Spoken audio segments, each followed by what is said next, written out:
ব্যারাকপুর গ্রুপে আগত সমস্ত চিকিৎসকবৃন্দকে স্বাগত জানাই। আজ 21/7/2025 সোমবার। আজকে আমাদের গ্রুপের 10তম ক্লাস। আজকে ক্লাসের আলোচ্য বিষয় মেল ইনফার্টিলিটি পর্ব 1। আজকে ক্লাসটি দুটি পর্বে হবে।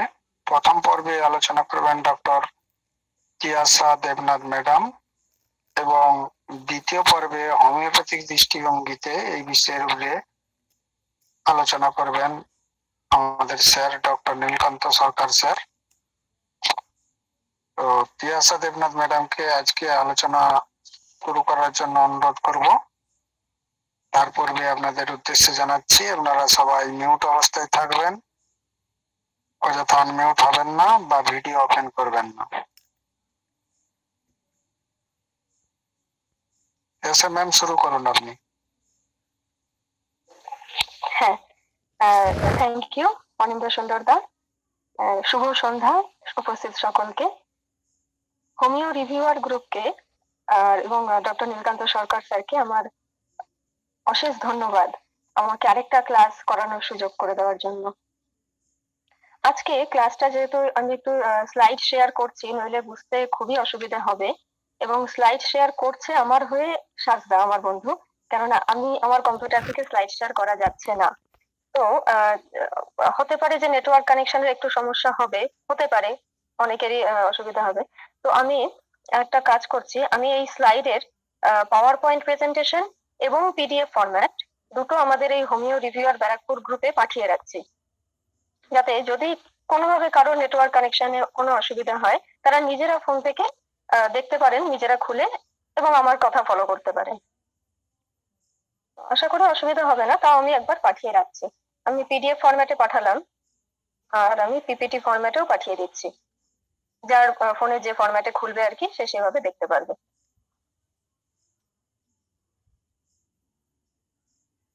ওকে, আপনারা যারা গ্রুপে আছেন পেয়ে গেছেন আপনারা, আশা করি। ওকে, এবারে শুরু করছি।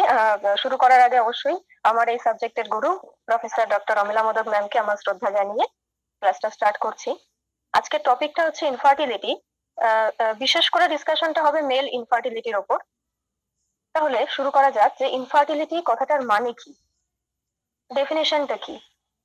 ডেফিনেশন বলছে যে failure of a couple of reproductive age to conceive even after at least 1 year of regular unprotected coitus। অনেকগুলো এখানে কি ওয়ার্ড আছে, এটা খুব ভালো করে ভাবা উচিত আমাদের। ফেলিয়ার, প্রথম কথাটা বলা আছে ফেলিয়ার, যদিও আমাদের যে ডিসিজ দত্তর গাইনিকোলজি বই, সেই বইতে লেখা আছে কিন্তু ইনঅ্যাবিলিটি টু কনসিভ। আর আমি ডেফিনেশনটা লিখেছি আমাদের সাক্ষী অরোরার গাইনিকোলজি বই থেকে, সেইখানে বলা আছে ফেলিয়ার। এবং আমাদেরকে যিনি পড়িয়েছিলেন যে প্রফেসর, তিনি কিন্তু আমাদেরকে এটা ভালো করে নোট করতে বলেছিলেন, it is failure, it is not ইনঅ্যাবিলিটি। কথাটার মধ্যে ডিফারেন্স আছে না। যদি আমি বলি যে আমি ব্যর্থ হচ্ছি, আমার ব্যর্থতার পেছনে কিন্তু আমার সফলতা লুকিয়ে থাকে।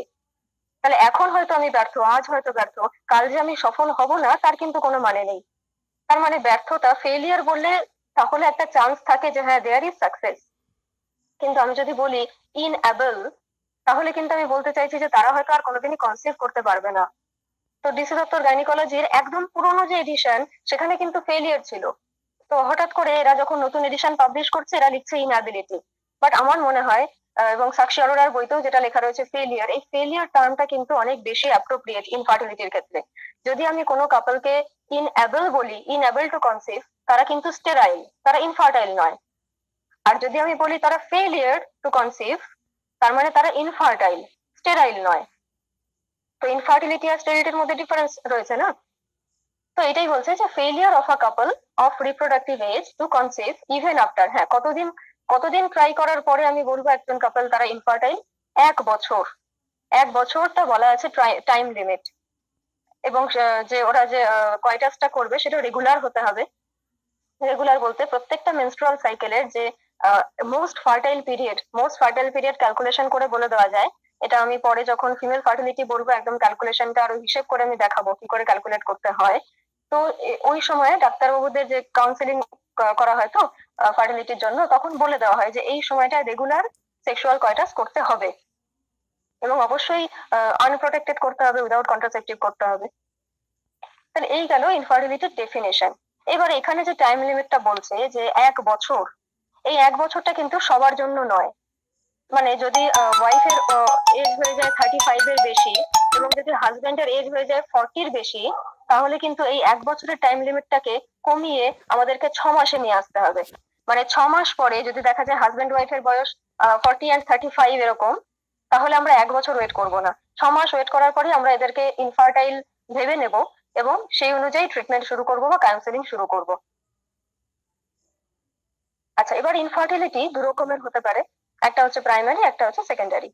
প্রাইমারি ইনফার্টিলিটি বলতে কি বোঝায়, যে একজন ভদ্রমহিলা তিনি কোনোদিনই প্রেগনেন্ট হতে পারেননি। আর সেকেন্ডারি ইনফার্টিলিটি বলতে বোঝায় যে হতে পারে তার হয়তো আগে প্রেগনেন্সি এসেছিল 1-2 বার, কিন্তু এখন উনি আর ট্রাই করছেন কিন্তু এখন কনসিভ করতে পারছেন না, এটা সেকেন্ডারি। এবং এই সেকেন্ডারি ইনফার্টিলিটির রেট দেখা যাচ্ছে যে 10 থেকে 15%। Shanta, next slide please. এবার হচ্ছে ফ্যাক্টরস এসেনশিয়াল ফর কনসেপশন, মানে কি, যে প্রেগনেন্সি আসার জন্য নর্মালি কি কি থাকার দরকার, কি করলে কি কি থাকলে কি কি কন্ডিশন মেনটেন হলে প্রেগনেন্সি হবে। মানে আমাদেরকে আগে ফিজিওলজিটা তো জানতে হবে, তবে তো অ্যাবনর্মালিটি ভাববো, ওইটাই। তো কিছু ফিমেল ফ্যাক্টর থাকে, কিছু মেল ফ্যাক্টর থাকে। তো প্রথমটা ফিমেল ফ্যাক্টর, প্রথমটা কিন্তু ওভিউলেশন। যদি ওভিউলেশন না হয়, যদি সেকেন্ডারি ইনসাইট যদি অ্যাভেলেবেল না থাকে, তাহলে তো আর মানে ফার্টিলিটি প্রশ্ন উঠছে না, না? তো ovulation is the primary factor. তো ওভিউলেশন হওয়ার জন্য আবার কি কি ক্রাইটেরিয়া দরকার হয়? Ovarian reserve. ওভারিয়ান রিজার্ভ বলতে কি বোঝায়, মানে দুটো ওভারিতে যেন যথেষ্ট পরিমাণে প্রাইমোরিয়াল ফলিকল বা প্রাইমারি ফলিকল থাকে। আমাদের প্রচুর পরিমাণে থাকে, মানে ন্যাচারালি আমাদের মিলিয়ন থাকে, কিন্তু অনেকের ক্ষেত্রে থাকে না। তো এর জন্যই বলা হচ্ছে যে ওভারিয়ান রিজার্ভ যেন অ্যাডিকুয়েট অ্যামাউন্টে থাকে। আর ওভিউলেশন হওয়ার জন্য আমরা জানি যে হরমোনের একটা কানেকশন ভীষণ গুরুত্বপূর্ণ। হাইপোথ্যালামাস, পিটুইটারি, ওভারিয়ান অ্যাক্সিস, এই এইচপিও অ্যাক্সিস যেন একদম পারফেক্ট থাকে, তবেই গিয়ে এলএইচ সার্জ হবে এবং এলএইচ সার্জে 24 আওয়ার্স এর মধ্যে ওভিউলেশন হবে। দেন সেকেন্ডারি ওসাইট অ্যাম্পুলাতে গিয়ে ওয়েট করবে। এবার এই এইচপিও অ্যাক্সিস কে ঠিক করে কাজ করার জন্য আবার দুটো অ্যাডিশনাল হরমোনকে পারফেক্ট থাকতে হয়, একটা হচ্ছে থাইরয়েড আর একটা হচ্ছে অ্যাড্রেনাল। থাইরয়েড কমুক বা বাড়ুক, দুটো ক্ষেত্রেই মহা সমস্যা। তো এই যদি হরমোন টরমোন সব ঠিক মতো থাকে যদি, তাহলে ওভুলেশন হবে। এবার ওভুলেশন হলো, ওভুলেশন হয়ে আমাদের যে সেকেন্ডারি ওসাইট সে গিয়ে ওয়েট করবে কোথায়, ওই ফ্যালোপিয়ান টিউবের অ্যাম্পুলা পার্টে এবং 24 আওয়ার্স ওয়েট করবে। এরপরে আর এবার মেল ফ্যাক্টর কি দরকার, এটা ফিমেল ফ্যাক্টর ফার্স্ট ফ্যাক্টরটা, পরপর যদি আমরা স্টেপ বাই স্টেপ ভাবি। এরপরে মেল ফ্যাক্টর কি দরকার হবে না, ফুল পেনিট্রেশন অফ পেনিস। কেন এটা একটা কন্ডিশন, ফুল পেনিট্রেশনের কি প্রয়োজন? কেননা আমাদের যে ভ্যাজাইনাল পিএইচ হচ্ছে অ্যাসিডিক, 3.5 to 4 পিএইচ থাকে। আর যেটা স্পার্ম বা সিমেনের যে পিএইচ সেটা হচ্ছে অ্যালকালাইন 7.5। ওই প্রস্টাটিক ফ্লুইড অ্যালকালাইনিটিটা মেনটেন করে। তাহলে এই যে অ্যাসিডিক আর অ্যালকালাইন দুটো অপোজিট হয়ে যাচ্ছে, তো অ্যালকালিনিটি মেনটেন করার কারণটা কি না, আমাদের যে স্পার্ম গুলো, সেই স্পার্ম গুলোর মোটিলিটির জন্য অ্যালকালাইন এনভায়রনমেন্টের প্রয়োজন। অ্যাসিডিক এনভায়রনমেন্ট পেলে কিন্তু ওরা সবাই ইমোটাইল হয়ে যাবে, ওদের মরফোলজি চেঞ্জ হয়ে যাবে, ভায়াবিলিটি চেঞ্জ হয়ে যাবে। তাই জন্য যদি যদি যদি ফুল পেনিট্রেশন না হয়, মানে হাই ভ্যাজানাল প্যাসেজে হলে কি হবে, পুরো ভ্যাজানাল পিএইচ যদিও অ্যাসিডিক, কিন্তু হাই ভ্যাজানাল প্যাসেজ সার্ভিক্সের ঠিক মুখটায় ভ্যাজানাল পিএইচও কিন্তু slightly acidic, rather alkaline. Nature এভাবে সেট করে রেখেছে যাতে যদি ফুল পেনিট্রেশন হয়, যদি একদম সার্ভিক্সের ঠিক মুখে সিমেন্ট ডিপোজিশন হয়, তাহলে সার্ভিক্স ওটা মানে পুল করে স্পার্ম গুলোকে উপরে টেনে নেয় এবং তারপরে সার্ভিক্সে গিয়ে স্পার্ম গুলো মোটিলিটি গেইন করে। কিন্তু এই ডিপোজিশনটা যদি ভ্যাজানাল প্যাসেজে হয়ে যায়, তাহলে ওই অ্যাসিডিক এনভায়রনমেন্টের জন্য স্পার্ম গুলো সমস্ত নষ্ট হয়ে যাবে। তো এই জন্য দরকার ফুল পেনিট্রেশন অফ পেনিস। তো এবার ফুল পেনিট্রেশন হবে না এরকম কিছু কন্ডিশন আমি এখানে লিখে দিয়েছি। ধরুন ইরেকটাইল ডিসফাংশন রয়েছে, ইজাকুলেটরি ডিফেক্ট রয়েছে, প্রিম্যাচিওর হতে পারে, রেট্রোগ্রেড হতে পারে, ইজাকুলেশন নাই বা হতে পারে, হাইপোস্প্যাডিয়াস একটা সার্জিক্যাল কন্ডিশন দেখা যাচ্ছে, মানে কনজেনিটালি হয় আর কি। দেখা যাচ্ছে যে মানে ইউরেথ্রাল আর পেনাইল অরিফিস তো সেম, কিন্তু কারোর কারোর ক্ষেত্রে ইউরেথ্রাল অরিফিসের নিচে পেনাইল অরিফিস চলে আসছে, মানে ইজাকুলেশন হবে সেটা বেশ খানিকটা নিচের দিকে। তো পরে আমি ছবিতে দেখাবো হাইপোস্প্যাডিয়াসটা কি জিনিস, জাস্ট বলে রাখলাম। ভ্যাজানাল অ্যাট্রেসিয়া, ভ্যাজানাল অ্যাট্রেসিয়া বলতে কি হয়েছে, ভ্যাজানাল ইন্ট্রয়েটাস সেটা খুব ছোট। তাহলে খুব ছোট ইন্ট্রয়েটাসের সমস্যাটা কোথায়, না যে ফিমেল পার্টনার ডিউরিং কয়টাস সে ভীষণ পেইন ফিল করবে। ডিউরিং সেক্সুয়াল কয়টাস ফিমেল যদি পেইন ফিল করে, সেটার একটা ক্লিনিক্যাল টার্ম আছে ডিসপেরুনিয়া। এবং যদি ডিসপেরুনিয়া হয় তাহলে সেই ফিমেল পার্টনার অ্যালাউ করবে না ফুল পেনিট্রেশন অফ পেনিস হতে। তো এই জন্য ভ্যাজানাল অ্যাট্রেসিয়া ইজ একটা obstacle for full penetration of penis. Vaginal septum বা ট্রান্সভার্স ভ্যাজানাল সেপ্টাম, এখানে পাশে আমি একটা ছবি দেখিয়েছি ভ্যাজানাল সেপ্টাম। এটা যদিও একটা লঙ্গিটিউডিনাল ভ্যাজানাল সেপ্টাম রয়েছে, ঠিক এরকমই যদি এটা হরাইজন্টাল হতো তাহলে এটা ট্রান্সভার্স ভ্যাজানাল সেপ্টাম হতো। আশা করি ছবিতে বোঝা যাচ্ছে। ওই যে ক্যাথেটারটা যেটা লাগিয়ে রেখেছে ওটা ইউরেথ্রা, তার ঠিক নিচে ভ্যাজাইনা রয়েছে, মাঝখানে একটা সেপ্টাম। মাঝখানে তো সেপ্টাম থাকার কথা ছিল না, কিন্তু মাঝখানে সেপ্টাম। তো এই মাঝখানে সেপ্টামটার জন্য মোটেই ফুল পেনিট্রেশন হতে পারবে না, প্লাস ফিমেল পার্টনারের ডিসপেরোনিয়া হবে। আচ্ছা, ন্যারো ইন্ট্রয়েটাস একই ব্যাপার, মানে ভ্যাজানাল অরিফিসটা ভীষণ ছোট। কনজেনিটাল ইলংগেশন অফ সার্ভিক্স, মানে কনজেনিটালি সার্ভিক্সের লেন্থটা অনেকটা বড়। তো তাহলে সার্ভিক্সের নর্মাল লেন্থ কত সেটা জানতে হয়। এই পাশে আমি একটা অ্যানাটমিক্যাল একটা ছবি রেখেছি, নর্মাল নর্মাল যেরকম হয় আর কি। সার্ভিক্সের লেন্থ লেখা রয়েছে কত, 2.5 সেন্টিমিটার। তো 2.5 সেন্টিমিটার হলে ফুল পেনিট্রেশন হবে। কিন্তু যদি congenital elongation of the cervix হয়, মানে ফুল পেনিট্রেশন হওয়ার পরেও এই স্পার্ম গুলোকে যদি একটা লম্বা সার্ভিক্স ক্রস করতে হয়, তাহলে হতে পারে তাদের মোটিলিটি অতক্ষণ স্টে নাও করতে পারে। এই হচ্ছে ব্যাপার, congenital elongation of the cervix হলে ফুল পেনিট্রেশন হওয়ার পরেও, প্রথমত ফুল পেনিট্রেশন হতে অসুবিধা হবে, হওয়ার পরেও স্পার্মের মোটিলিটি নষ্ট হয়ে যেতে পারে অতটা সার্ভিক্স সার্ভাইকাল লেন্থ ক্রস করতে গিয়ে। এটা একটা কনজেনিটাল অ্যাবনরমালিটি। আর একটা আছে সেকেন্ড ডিগ্রি ইউটেরাইন প্রোলাপস। শাস্তা একটু পরের স্লাইডটায় যাও, গিয়ে আবার ব্যাক করবে আগের স্লাইডে। হ্যাঁ, এটা হচ্ছে আমি একটা ইউটেরাইন প্রোলাপসের ছবি দেখিয়েছি। এটা আমি ভেবেছিলাম হাতে এঁকে দেখাবো, তারপর দেখলাম যে দুটো দেখাতে গেলে অসুবিধা হবে, তো এখানে ছবিটা অ্যাড করে দিয়েছি। বাঁদিকে যে ছবিটা দেখা যাচ্ছে এটা কিন্তু একটা নর্মাল, মানে ওই ইউটেরাসের যে অ্যান্টিভার্টেড অ্যান্টিফ্লেক্সড পজিশন একদম উপরের দিকটা রয়েছে, সুন্দরভাবে স্টে করছে, ব্লাডার ঠিক উপরে, রেক্টামের ঠিক পেছনে। এটা একটা normal condition, normal situation and position of the uterus. পাশে যেটা দেখানো আছে ওটা প্রোল্যাপস হয়ে গেছে। প্রোল্যাপস হয়েছে মানে কি হয়েছে, ইউটেরাস নেমে ভ্যাজাইনাল ইয়েতে চলে এসেছে। মানে অ্যাকচুয়ালি কি করে বুঝবো পজিশনটা, না পজিশনটা বুঝতে হয় হচ্ছে ইসচিয়াল স্পাইন দিয়ে। ইউটেরাসের যে সার্ভিক্সটা থাকবে হচ্ছে ইসচিয়াল স্পাইন বরাবর। ইসচিয়াল স্পাইন থেকে যদি নেমে আসে, নেমে যদি ভ্যাজাইনাল মধ্যে থাকে ইউটেরাস, তাহলে সেটাকে বলে ফার্স্ট ডিগ্রি ইউটেরাইন প্রোল্যাপস। সেখানেও অতটা অসুবিধা হয় না ফার্স্ট ডিগ্রিতেও। কিন্তু এখানে যে ছবিটা দেখানো আছে এটা more or less second degree, মানে সেকেন্ড ডিগ্রি হতে একটু বাকি জাস্ট। সেকেন্ড ডিগ্রি ইউটেরাইন প্রোল্যাপসে কি হচ্ছে, ইউটেরাস একদম ভ্যাজাইনার ঠিক নিচে চলে এসেছে বা মুখে এসে আটকে রয়েছে।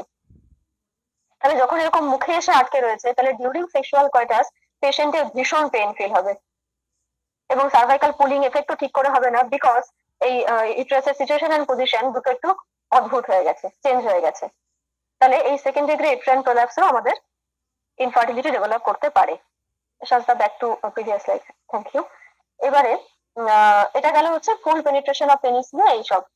এবারে যেটা বলছিলাম এতক্ষণ, সার্ভাইকাল পুলিং এফেক্ট, মানে সার্ভিক্সেরও তো ইয়ে, মানে সার্ভিক্সের ঠিক আগে, ঠিক সার্ভিক্সের মুখটাতে ডিপোজিশন হয়েছে সিমেন্ট। এইবারে সার্ভিক্স মানে টেনে স্পার্ম গুলোকে উপর দিকে নিয়ে আসে, এটাকে বলে সার্ভাইকাল পুলিং এফেক্ট। নেচার এটা করে, বিকজ নেচার জানে যে ভ্যাজিনাতে অ্যালকালি অ্যাসিডিক রয়েছে, ওই অ্যাসিডিক বেশিক্ষণ থাকলে কিন্তু স্পার্ম গুলো নষ্ট হয়ে যাবে, স্পার্ম গুলো মোটিলিটি গেইন করবে, ক্যাপাসিটেশন হবে, তারপরে তারা উপরে উঠে আসবে, ততক্ষণে তো ম্যাক্সিমাম নষ্ট হয়ে যাবে। ওই জন্য নেচার করে রেখেছে কি সার্ভাইকাল পুলিং এফেক্ট। এইবারে সার্ভাইকাল পুলিং এফেক্ট হয়ে স্পার্ম গুলো সার্ভিক্সে ঢুকে গেল। নেক্সট ঠিক আছে ক্যাপাসিটেশন। ক্যাপাসিটেশন মানে হচ্ছে মানে স্পার্ম গুলো কম্পিটেন্ট হবে, মোটাইল হবে টু ফার্টিলাইজ সেকেন্ডারি ওসাইট, যাতে করে ওরা ওই পুরো সার্ভিক্স আর নিউট্রিয়েন্ট বডি দেন ফ্যালোপিয়ান টিউব ট্রাভার্স করে যেতে পারে অ্যাম্পুলা অব্দি। এটাকে বলছে ক্যাপাসিটেশন। তো এটা সার্ভিক্সে স্টার্ট হয়ে যায় ক্যাপাসিটেশন যে প্রসেসটা, এবং সেটা ম্যাক্সিমাম ক্যাপাসিটেশন হয় কিন্তু ফ্যালোপিয়ান টিউবে। ওকে, তারপরে পরের স্লাইড।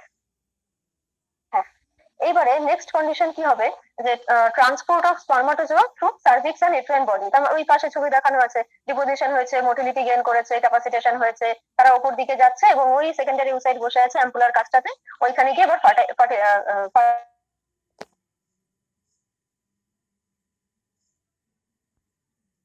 করবে। যদি মেনস্ট্রুয়াল সাইকেলে যদি আমাদের ফলিকুলার ফেজ চলে, মানে যে সময় ওভুলেশন হচ্ছে আর কি, ওভুলেশন হচ্ছে ওই সময়টায়, তো ফলিকুলার ফেজ চলাকালীন এই যে ভ্যাজাইনাল পোস্টেরিয়র ভ্যাজাইনাল সার্ভিস মানে যেখানে ডিপোজিশন হয়েছে সেখান থেকে cervix, uterine body and fallopian টিউবের অ্যাম্পুলা অব্দি পৌঁছতে স্পার্মের সময় লাগে মাত্র 2 মিনিট, মাত্র 2 মিনিট। কিন্তু যদি ফলিকুলার ফেজ না হয়, যদি অন্য সময় হয়, মেনস্ট্রুয়াল সাইকেলের অন্য ফেজ গুলোতে যদি হয়, ইস্ট্রোজেন হতে পারে, প্রোজেস্টেরন হতে পারে, সেই সময় লেগে যায় প্রায় 35 to 40 মিনিটস। বেশ, আচ্ছা, এইবারে লাস্ট যে মোস্ট ইম্পর্টেন্ট মেল ফ্যাক্টর সেটা হচ্ছে হেলদি স্পার্মাটোজোয়া। এতক্ষণ ধরে যে স্পার্ম বলা হচ্ছে সেগুলোকে তো আগে হেলদি হতে হবে। তাহলে স্পার্মের যে হেলদি নেচার সেটা ডিটারমাইন করবো কি দিয়ে?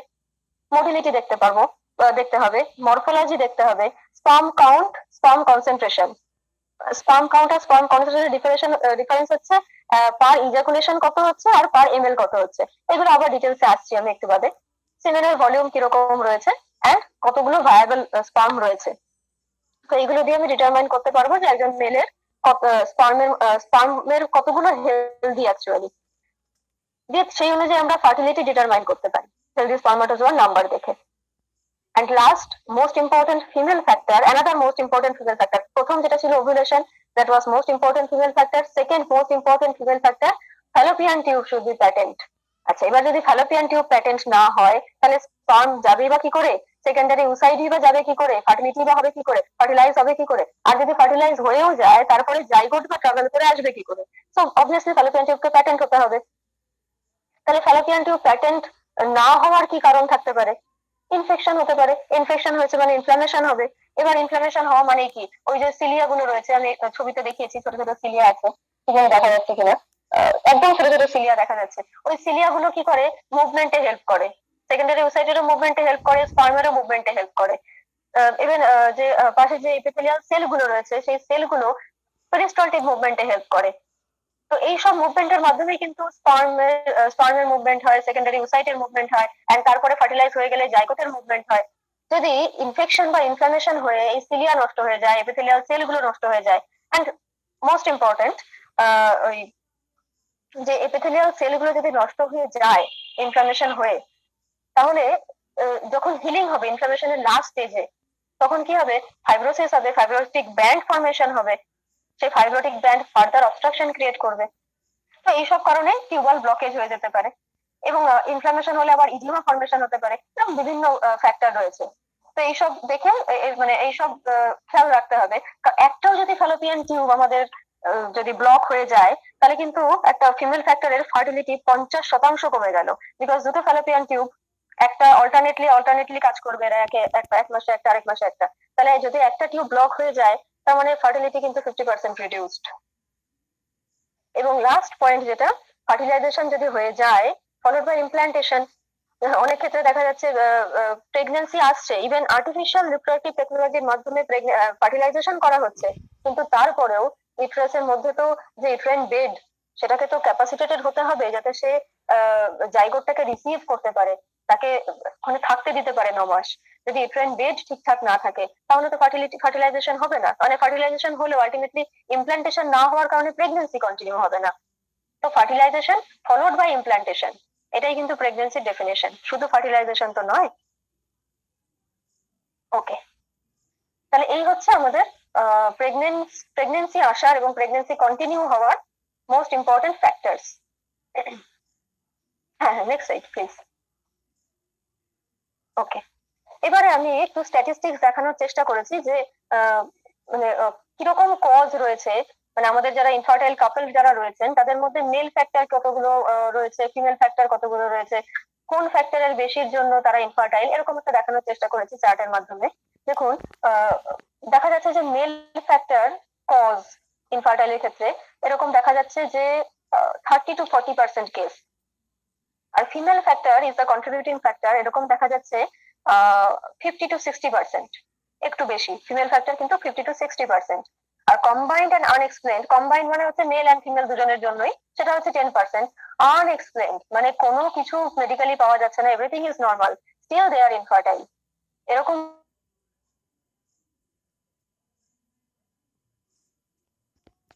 কেস পাওয়া যাচ্ছে 10%। স্লাইড। এবারে এটা হচ্ছে মেল ফ্যাক্টর অনলি, মানে মেল, শুধুমাত্র মেল ইনফার্টিলিটিকে যদি ভাবি তাহলে মেলদের কি কি কজের জন্য ইনফার্টিলিটি হচ্ছে সেটা একটা স্ট্যাটিস্টিক্স দেখিয়েছি। যেমন প্রথম হচ্ছে হরমোনাল গন্ডগোল, যেটা হাইপোথ্যালামিক পিটুইটারি ডিসঅর্ডারস, হরমোনের গন্ডগোলের জন্য সেটা মাত্র 2%। টেস্টিসের গন্ডগোল, শুধুমাত্র টেস্টিসেরই সমস্যা, প্রাইমারি টেস্টিকুলার ডিসঅর্ডার, সেটা কিন্তু বেশি, এখানে 36 লিটার, মানে ওর মোটামুটি 30 to 40% দেখা যাচ্ছে এরকম আছে। আর ডিসঅর্ডারস অফ স্পার্ম ট্রান্সপোর্ট, মানে স্পার্মাটোজেনেসিস, স্পার্ম ফর্মেশন একদম সুন্দর হয়েছে, কিন্তু ওই অতখানি রাস্তা যেতে যেতে যেতে যেতে স্পার্ম গুলো নষ্ট হয়ে গেছে, তার জন্য কাপল ইনফার্টাইল হচ্ছেন। তো এরকম স্পার্ম ট্রান্সপোর্টের গন্ডগোলের জন্য দেখা গেছে প্রায় 10 থেকে 20%। আর বাকি যে ম্যাক্সিমাম পোর্শনটা পড়ে রইলো, সেই ম্যাক্সিমাম পোর্শনটাই কিন্তু কোনো কজ খুঁজে পাওয়া যায় না, ইডিওপ্যাথিক। এবারে নেক্সট ফিমেল ফ্যাক্টর, একই রকম ভাবে ফিমেল ফ্যাক্টরটাকে আমি দেখানোর চেষ্টা করেছি। ফিমেল ফ্যাক্টরে ওভারের গন্ডগোল, ওভারিয়ান ডিসফাংশন 40%। একই রকম ভাবে টিউবাল অ্যান্ড পেলভিক প্যাথোলজি, ওই যে বলছিলাম টিউবাল ব্লকেজ, ওই টিউবের গন্ডগোল বা পেলভিক কোনো গন্ডগোল, এন্ডোমেট্রিওসিস হতে পারে, অ্যাডেনোমায়োসিস হতে পারে, এইসব গন্ডগোল বা মায়োমা হতে পারে, এইসব মিলিয়ে দেখা যাচ্ছে 40%, মানে 40-40 দুটো, ovary 40 and tube and other pelvic pathology 40। বাকি অন্য আনইউজুয়াল প্রবলেম, মানে এগুলো হচ্ছে কনস্টিটিউশনাল প্রবলেম, সেটা ইমোশনাল প্রবলেম হতে পারে, বা সেটা জেনেটিক প্রবলেম হতে পারে, সেটা সাইকোসেক্সুয়াল প্রবলেম হতে পারে, এইরকম প্রবলেম গুলো দেখা যাচ্ছে 10%। আর এগেন আনএক্সপ্লেইন, কেন হচ্ছে, কোনো প্রবলেম নেই, কেন হচ্ছে বোঝা যাচ্ছে না, সেটা 10%। Next please. এবারে আমরা একদম মেল ইনফার্টিলিটির মধ্যে ঢুকে এখানে একটু বোঝানোর চেষ্টা করি যে মেল ইনফার্টিলিটি হওয়ার 4টে মেন সেকশন আছে, এই এই কারণে একজন মেল ইনফার্টাইল হতে পারেন। তাহলে একটুখানি আমরা একটু উপমা দিয়ে ভাবি, যদি ধরুন একটা ফ্যাক্টরি, সেই ফ্যাক্টরিতে কিছু জিনিসপত্র তৈরি হবে, এবারে ফ্যাক্টরিটাই দেখা যাচ্ছে মোটেই ভালো না, ফ্যাক্টরিটা ঠিক লোকেশন নয়, ফ্যাক্টরিটা ভালো কাজ করতে পারছে না, ফ্যাক্টরিটা ভাঙাচোরা, ঠিক মতো হাইজিন মেনটেন হয় না, ভালো নয় ফ্যাক্টরিটা। যদি ফ্যাক্টরি নিজেই ভালো না হয় তাহলে কি তার প্রোডাক্ট গুলো ভালো হতে পারে? এটা একটা পয়েন্ট, যে ফ্যাক্টরির নিজস্ব প্রবলেম। দ্বিতীয় পয়েন্ট কি হতে পারে, না যে ফ্যাক্টরিটা ঠিকই আছে, সে প্রোডাক্টও ঠিকঠাকই বানাচ্ছে, কিন্তু তারপরে তো সেই ফ্যাক্টরির প্রোডাক্ট গুলোকে নিয়ে মানে একটা রাস্তা দিয়ে যেতে হবে অন্য জায়গায় ট্রান্সপোর্ট করার জন্য। তো দেখা যাচ্ছে রাস্তা দিয়ে যেতে যেতে যে প্রোডাক্ট গুলো তৈরি হয়েছিল সেই প্রোডাক্ট গুলো সব ড্যামেজ হয়ে গেল, কোনো কারণে ড্যামেজ হয়ে গেল, বা পৌঁছতে পারলো না ডেস্টিনেশনে। তাহলে এটা হচ্ছে ওয়ে আউটে প্রবলেম। থার্ড পয়েন্ট কি হতে পারে, যে না ফ্যাক্টরিরও সমস্যা নেই, রাস্তাতেও কোনো গন্ডগোল হয়নি, কিন্তু যে লোকেশনে তাকে যেতে বলা হয়েছিল সে সেই লোকেশনে না গিয়ে অন্য কোনো জায়গায় পৌঁছে গেছে। তাহলে আলটিমেটলি ভুলভাল জায়গায় পৌঁছে যাওয়ার জন্য তো যে প্রোডাক্টটা গেছিল সেই প্রোডাক্টটা পুরোটাই নষ্ট হয়ে গেল। তাহলে এটা হচ্ছে ওই রং প্লেসে ডিপোজিশন হয়েছে, ডেলিভারি লোকেশনটা ভুলভাল হয়ে গেছে। আর লাস্ট যে ইম্পর্টেন্ট পয়েন্ট, সেটা হচ্ছে যে প্রোডাক্টটা তৈরি হয়েছে সেই প্রোডাক্টটা ইটসেলফ একটা ড্যামেজ প্রোডাক্ট, একটা ডিফেক্টিভ প্রোডাক্ট। এবার যদি এই গল্পটাকে আমি মেডিকেল টার্মে কনভার্ট করি, প্রথমে আমরা ফ্যাক্টরি গন্ডগোল বলেছিলাম, তার মানে ফ্যাক্টরি কোনটা, টেস্টিস ইজ আ ফ্যাক্টরি, যেখানে স্পার্মাটোজেনেসিস, স্পার্ম তৈরি হবে, sperm is our product, sperm and semen both is our product. তাহলে টেস্টিসের যদি গন্ডগোল হয় তাহলে ডিফেক্টিভ স্পার্মাটোজেনেসিস হবে।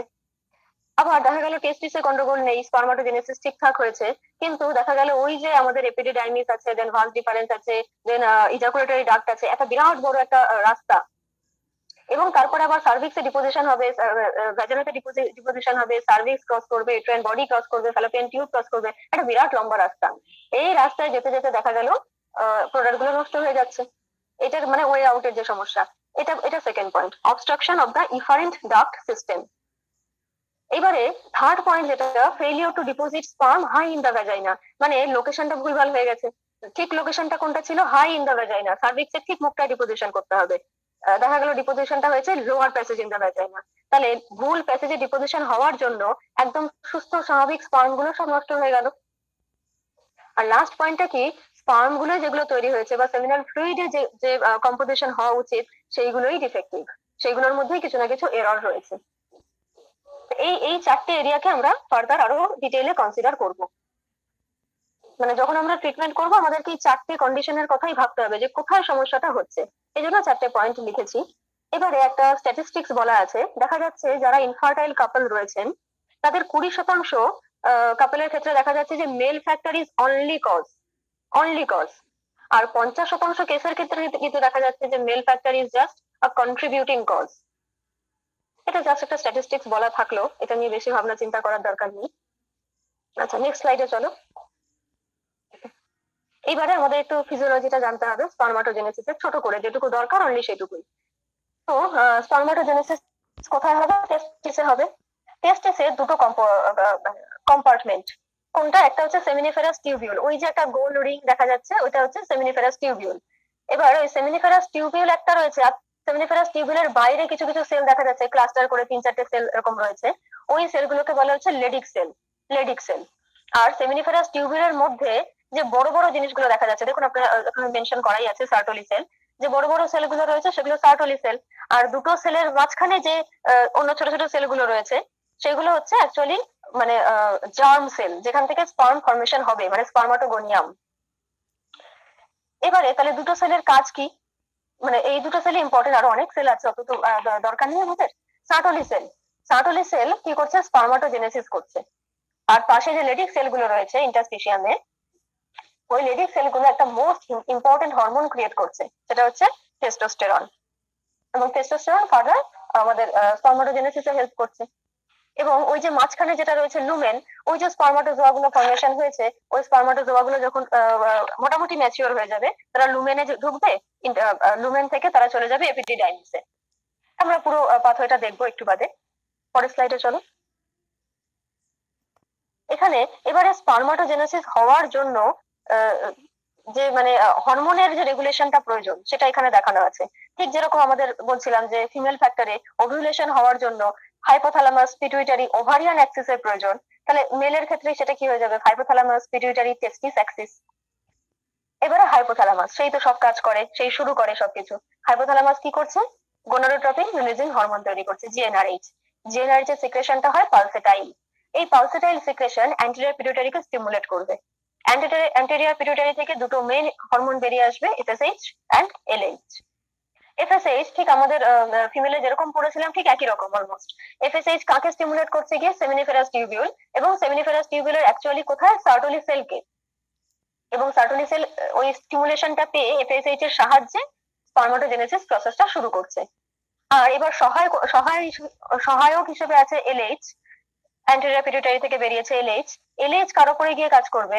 ওই যে পাশে যে সেলগুলো ছিল লেডিক সেল ইন্টারস্টিশিয়াল টিস্যুতে, সেই লেডিক সেলের উপর এলএইচ কাজ করবে এবং কি রিলিজ করাবে? টেস্টোস্টেরন। এই টেস্টোস্টেরন ফার্দার স্পার্মাটোজেনেসিসে হেল্প করবে। তার মানে স্পার্মাটোজেনেসিস করাচ্ছে তিনটে হরমোন, এফএসএইচ, এলএইচ, টেস্টোস্টেরন। এইবারে যদি টেস্টোস্টেরন বেশি হতে শুরু করে, সে নেগেটিভ ফিডব্যাক দেবে যে আমাদের হাইপোথ্যালামাসকে এন্ড অ্যান্টেরিয়র পিটুইটারিকে, যাতে করে এফএসএইচ এন্ড এলএইচ কম সিক্রেশন হয়, নেগেটিভ ফিডব্যাক। আর এদিকে আমাদের যে সার্টোলি সেল রয়েছে, সার্টোলি সেল আবার অনেকগুলো হরমোন ক্রিয়েট করে, ইনহিবিন, অ্যাক্টিভিন, এরকম অনেকগুলো আছে। তো মেইনলি ইনহিবিন কি করছে? যদি এফএসএইচ বেশি হয়ে যায় তখন সার্টোলি সেল ইনহিবিন ক্রিয়েট করে, অ্যান্টেরিয়র পিটুইটারিকে স্টিমুলেট করে, যাতে নেগেটিভ ফিডব্যাক দেয়, যাতে এফএসএইচ কম সিক্রেট হয়। তো এরকম এই পজিটিভ নেগেটিভ ফিডব্যাক দিয়ে এইভাবে আর কি পুরো জিনিসটা মেনটেন হচ্ছে। ওকে, নেক্সট স্লাইড। এবারে হচ্ছে পাথওয়ে অফ স্পার্ম। মানে ওই যে আগে একদম প্রথম ছবিটা যদি একটু মনে করি, যে সার্টোলি সেল স্পার্মাটোজেনেসিস করানো, মানে সেমিনিফেরাস টিউবুলের মধ্যে, দরকার নেই থাক, ওইটাই থাক। সেমিনিফেরাস টিউবুলের মধ্যে স্পার্মাটোজেনেসিস হলো। এবার এই স্পার্মাটোজেনেসিস, সেমিনিফেরাস টিউবুলের মধ্যে স্পার্মাটোজেনেসিস হতে কত সময় লাগে? এই সময় সংখ্যাটা আমাদের একটু মনে রাখতে হবে, একটা ইউটিলিটি আছে বলছি। এটা হচ্ছে 74 থেকে 75 দিন লাগে স্পার্মাটোজেনেসিস হতে। এবারে যে স্পার্মাটোজোয়া গুলো বেরিয়ে এলো তারা কোথায় যাবে? ওই মাঝখানটায় লুমেন দেখিয়েছিলাম, লুমেন, ওই লুমেন দিয়ে ঢুকে যাবে। লুমেন দিয়ে তারা কোথায় ঢুকবে? এপিডিডাইমিসে যাবে। এবার ওই এপিডিডাইমিসে গিয়ে, এপিডিডাইমিস একটা বিরাট মানে পেঁচানো একটা জিনিস, ভীষণ টর্চুয়াস একটা স্ট্রাকচার। ওই টর্চুয়াস স্ট্রাকচারের মধ্যে ওরা ম্যাচুরিটি গেইন করবে এন্ড মোটিলিটি গেইন করবে। মোটিলিটি গেইন করবে কেন না, শুধুমাত্র ওই মেল যে ইফারেন্ট ডাক্ট সিস্টেম সেই সিস্টেমটাকে ক্রস করার জন্য। বাট সার্ভিক্সে গিয়ে কিন্তু তারা অ্যাকচুয়াল মোটিলিটি গেইন করবে, মাথায় রাখতে হবে একটু। তো এই যে এপিডিডাইমিসে তারা কিছুটা মোটিলিটি গেইন করবে, কিছুটা ম্যাচিওর হবে। এই মোটিলিটি গেইন করতে, ম্যাচিওর হতে এবং পুরো এপিডিডাইমিসের পাথওয়েটাকে কভার করতে ওদের সময় লেগে যায় প্রায় 7 থেকে 10 দিন। তার মানে যদি আমি পুরোটাকে একসাথে নিয়ে সময়সীমাটাকে ভাবি, যে সার্কুলি সেলের মধ্যে স্পারমাটোজেনেসিস হলো 74 থেকে 75 দিন, দেন এগেইন পুরো পাথওয়েটা ওরা ট্রাভার্স করে এলো 7 থেকে 10 দিন। তাহলে যদিও 7 থেকে 10 দিন এটা বলছে সাক্ষী অরোরা, আমাদের ডিসি দত্ত বলছে 12 থেকে 20 দিন। তো ঠিক আছে, যে মাঝখানে একটা টার্মকে ধরে যদি আমরা এগোই, ওইদিকে 74 75, এদিকে ধরুন 10 থেকে 20 দিন যদি ধরি আমি, মোটামুটি কিন্তু 90 days এর কাছাকাছি চলে আসছে। 90 দিন, 90 দিন মানে মোটামুটি আমরা ভাবতে পারি একটা 3 মাস, 3 মাসের সময়। এই 3 মাসের সময়টা ইম্পর্টেন্ট কিসের জন্য, মানে এই কথাটা আর কি ইনফার্টিলিটি চ্যাপ্টারের জন্য নয়, কিন্তু এই সময়সীমাটা আমাদের মাথায় রাখা উচিত অন্য একটা জায়গার জন্য। আমি এখানেই বলে রাখছি একটু, যে ধরুন কোনো কোনো পুরুষ ভাসেক্টমি করতে চাইছেন, মানে কন্ট্রাসেপটিভ হিসেবে ভাসেক্টমি করতে চাইছেন। তো আমি ধরুন ভাসেক্টমি করে দিলাম, তার ভাস ডিফারেন্স আমি দুটোই কেটে বেঁধে দিয়েছি, দিয়ে আমি মেল পার্টনারটাকে বললাম যে হ্যাঁ আপনি স্টেরাইল হয়ে গেছেন, আপনি বাড়ি চলে যান। কিন্তু এটা করলে কিন্তু গন্ডগোল হয়ে যাবে, বিকজ আমাদেরকে এটা মাথায় রাখতে হবে যে যে স্পারমাটোজেনেসিস গুলো আগে হয়েছিল সেগুলো তো ভাস ডিফারেন্স এসে জমা হয়ে রয়েছে। আমি যদিও ভাসকে কেটে আটকে দিয়েছি, কিন্তু যে স্পারমাটোজেনেসিস গুলো মানে যে স্পারমাটোজোয়া গুলো ভাসে রয়েছে তারা তো এগেইন ফার্টাইল করতে পারে। তাহলে ভাসেক্টমি করে দেওয়ার পরেই কোনো পুরুষকে বলতে পারি না যে আপনি স্টেরাইল হয়ে গেছেন। মানে ভাসেক্টমি করে দেওয়ার পরও আরো 90 দিন আমাকে ওয়েট করতে হবে এটা জানার জন্য যে ফার্দার স্পারমাটোজেনেসিস হয়ে এপিডিডাইমিস হয়ে vas deferens of the sperm এসে পৌঁছচ্ছে কিনা। তো এই 90 দিন বা 3 মাস পর যদি আমি দেখি যে না সিমেনে কোনো স্পার্ম নেই, তবে গিয়ে কোনো মেলকে আমি বলতে পারি যে হ্যাঁ আপনি স্টেরাইল। যদিও এটা এই চ্যাপ্টারের জন্য ইম্পর্টেন্ট ছিল না, আমি জাস্ট একটা যেহেতু রিলেটেড ব্যাপার তাই আমি একটু বলে রাখলাম। ঠিক আছে, আবার ব্যাক করছি এখানে। তো এপিডিডাইমিস হয়ে এই ভাস ডিফারেন্স পৌঁছতে যে সময় লাগলো 3 মাস। এবারে ভাস ডিফারেন্সের ঠিক নিচেই দেখা যাচ্ছে একটা স্ট্রাকচার রয়েছে দু সাইডে দুটো, সেমিনাল ভেসিকল। খুব ইম্পর্টেন্ট, বিকজ এতক্ষণ ধরে আমরা স্পার্ম তৈরি করেছি, সিমেন এখনো তৈরি হয়নি। সিমেনের মেন কন্ট্রিবিউটিং মানে স্ট্রাকচার হচ্ছে সেমিনাল ভেসিকল। সেমিনাল ভেসিকল সিমেনের ভলিউমের 60% কন্ট্রিবিউট করে। আর তাছাড়া আরো অনেক কিছু কাজ আছে, যেমন সেমিনাল ভেসিকল যে ফ্লুইডটা রিলিজ করছে তার মধ্যে থাকে ফ্রুক্টোজ। এই ফ্রুক্টোজের এখানে কাজ নেই, মেল সিস্টেমে কাজ নেই, কিন্তু যখনই এই সিমেন্টটা ডিপোজিশন হয়ে যাবে সার্ভিক্সের ঠিক মাথায়, মানে সার্ভিক্সের ঠিক মুখটাতে, সার্ভিক্সে যখন ঢুকে আসবে সার্ভিক্সের মধ্যে তো ক্যাপাসিটেশন হবে, ক্যাপাসিটেশন হয়ে তারা মোটিলিটি গেইন করবে। এই যে মোটিলিটি গেইন করবে, মোটাইল হবে, তার জন্য তো এটিপি দরকার। এই যে এটিপিটা ফরমেশন কি দিয়ে হবে, স্পার্মের যে মাইটোকন্ড্রিয়া সে এই সেমিনাল ভেসিকলের রিলিজ করা যে সেমিনাল ফ্লুইড তার মধ্যে যে ফ্রুক্টোজ আছে এই ফ্রুক্টোজকে ইউটিলাইজ করবে। এই ফ্রুক্টোজকে স্পার্মের মাইটোকন্ড্রিয়া ইউটিলাইজ করে এটিপি ফরমেশন করবে। এটিপি ফরমেশন করে স্পার্ম গুলো মোটাইল হবে ইন দা সার্ভিক্স, এখানে নয়, মেল ইফারেন্ট সিস্টেমে নয়, সার্ভিক্সে হবে। এই একটা ইম্পর্টেন্ট ফ্যাক্টর সেমিনাল ভেসিকলে। হ্যাঁ, আরেকটা জিনিস হচ্ছে সেমিনাল যে ফ্লুইড সেখানে ফিব্রিনোজেন থাকে। ফিব্রিনোজেন কি করে, যখনই ইজাকুলেশন হয়ে সিমেন ডিপোজিশন হয় সার্ভিক্সে, ওখানে মানে মানে কি বলবো, ফ্লুইডটাকে ওখানে আর লিকুইড থাকতে দেয় না, ওটাকে কোয়াগুলেট করে দেয়। এই যে ফিব্রিনোজেন রয়েছে না, সে একটা কোয়াগুলাম ফরমেশন করে দেয়। কেন কোয়াগুলাম ফরমেশন করে, যদি কোয়াগুলাম ফরমেশন না করতো তাহলে হতে পারে দেয়ার ইজ আ পসিবিলিটি যে লিকুইড মানে অতিরিক্ত লিকুইড হয়ে ওটা নেমে চলে আসতো, হয়তো উপর দিকে ট্রাভার্স করতে পারতো না। তো এই জন্য এই ফিব্রিনোজেন এই কন্ট্রিবিউটিংটা থাকছে যাতে ও কোয়াগুলাম ফরমেশন করতে পারে। যদিও এই কোয়াগুলাম ফরমেশন হয়ে থাকলে তো হবে না, এগেন ওটাকে ভাঙতে হবে। সে ভাঙার জন্য আবার নেচার অন্য সিস্টেম করে রেখেছে, কিন্তু ডিপোজিশন হওয়ার সঙ্গে সঙ্গে যদি লিকুইড থাকে, ভীষণ লিকুইড থাকে, তাহলে তো সেটা উপর দিকে ট্রাভার্স করতে পারবে না। তাই জন্য there is fibrinogen to form a coagulum. Okay, আর একটা ফ্যাক্টর ইম্পর্টেন্ট এই সেমিনাল ভেসিকলের মানে সেমিনাল ফ্লুইডের মধ্যে থাকে, সেটা হচ্ছে প্রোস্টাগ্ল্যান্ডিন। প্রোস্টাগ্ল্যান্ডিন এর কাজটা কি, আচ্ছা এই যে সার্ভিক্স বা ভ্যাজাইনাতে যে সিমেন ডিপোজিশন হচ্ছে বা স্পার্ম ডিপোজিশন হচ্ছে, তাহলে স্পার্ম সিমেন এগুলো তো একটা বাইরের জিনিস।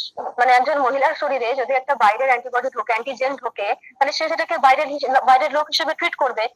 আর অ্যান্টিজেন হিসেবে ট্রিট করা মানেই হচ্ছে আমাদের বডি কি করবে, অ্যান্টিবডি ফর্মেশন করতে শুরু করবে। অর্থাৎ যদি স্পার্মকে সার্ভাইকাল মিউকোজা সার্ভিক্স যদি অ্যান্টিজেন হিসেবে ট্রিট করে, তাহলে সার্ভিক্স কি করবে, সেই স্পার্মের অ্যান্টিজেনের এগেনস্টে অ্যান্টিবডি ফর্মেশন করবে এবং এই অ্যান্টিজেন অ্যান্টিবডি রিয়াকশন হয়ে সমস্ত স্পার্ম গুলো কোয়াগুলেট করে যাবে, তারা আর মোটেই মোটাইল থাকবে না। এইবারে এই যে সেমিনাল ভেসিকলের যে সিক্রেট করা ফ্লুইড, তার মধ্যে থাকছে প্রোস্টাগ্ল্যান্ডিন। এই প্রোস্টাগ্ল্যান্ডিন কি করছে, সার্ভাইকাল মিউকাসের রিসেপটিভ ক্যাপাসিটিটাকে ইনক্রিজ করছে, যাতে সার্ভাইকাল মিউকোসা হঠাৎ করে অ্যান্টিজেন হিসেবে ট্রিট করে অ্যান্টিবডি ফর্মেশন করতে না শুরু করে। এই হচ্ছে প্রোস্টাগ্ল্যান্ডিনের কাজ। প্রোস্টাগ্ল্যান্ডিন আরেকটা খুব ইম্পর্টেন্ট কাজ করে, কি করে, আচ্ছা যদি আমরা নর্মালি ভাবি, আমাদের ইউটেরাস সার্ভিক্স ভাজাইনা, এটা তো একটা ডাউনওয়ার্ড সিস্টেম। এটা তো মানে পেরিস্টালটিক মুভমেন্ট যদি হয় সেটা তো নিচের দিকে হবে, উপরের দিকে তো হবে না। আমাদের যে মেনস্ট্রুয়েশন হচ্ছে সেটা তো উপরের দিকে উঠে যায় না, নিচের দিকে নেমে আসে। মানে নিচের দিকের মুভমেন্টটা স্বাভাবিক মুভমেন্ট, কিন্তু স্পার্মকে তো উপর দিকে ট্রাভার্স করতে হচ্ছে, উপর দিকে সুইম করতে হচ্ছে, অর্থাৎ সে কিন্তু পেরিস্টালটিক মুভমেন্টের রিভার্সে যাচ্ছে।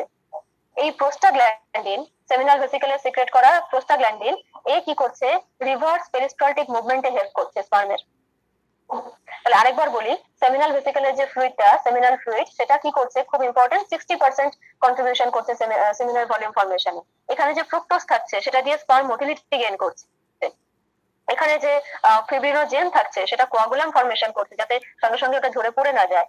আর স্পার্মের যে প্রোস্টাগ্ল্যান্ডিন রয়েছে, সেই প্রোস্টাগ্ল্যান্ডিন কি করছে, সার্ভাইকাল মিউকোসার রিসেপটিভ ক্যাপাসিটিকে ইনক্রিজ করছে এন্ড স্পার্মের রিভার্স পেরিস্টালটিক মুভমেন্ট করতে হেল্প করছে। এবারে সেমিনাল ভেসিকল এত কিছু কন্ট্রিবিউশন করলো, আরো অনেক কন্ট্রিবিউটিং ফ্যাক্টর আছে, এগুলো ইম্পর্টেন্ট আর কি। তো সেমিনাল ভেসিকল সিমেনের 60% তৈরি করে নিচের দিকে পাঠিয়ে দিল।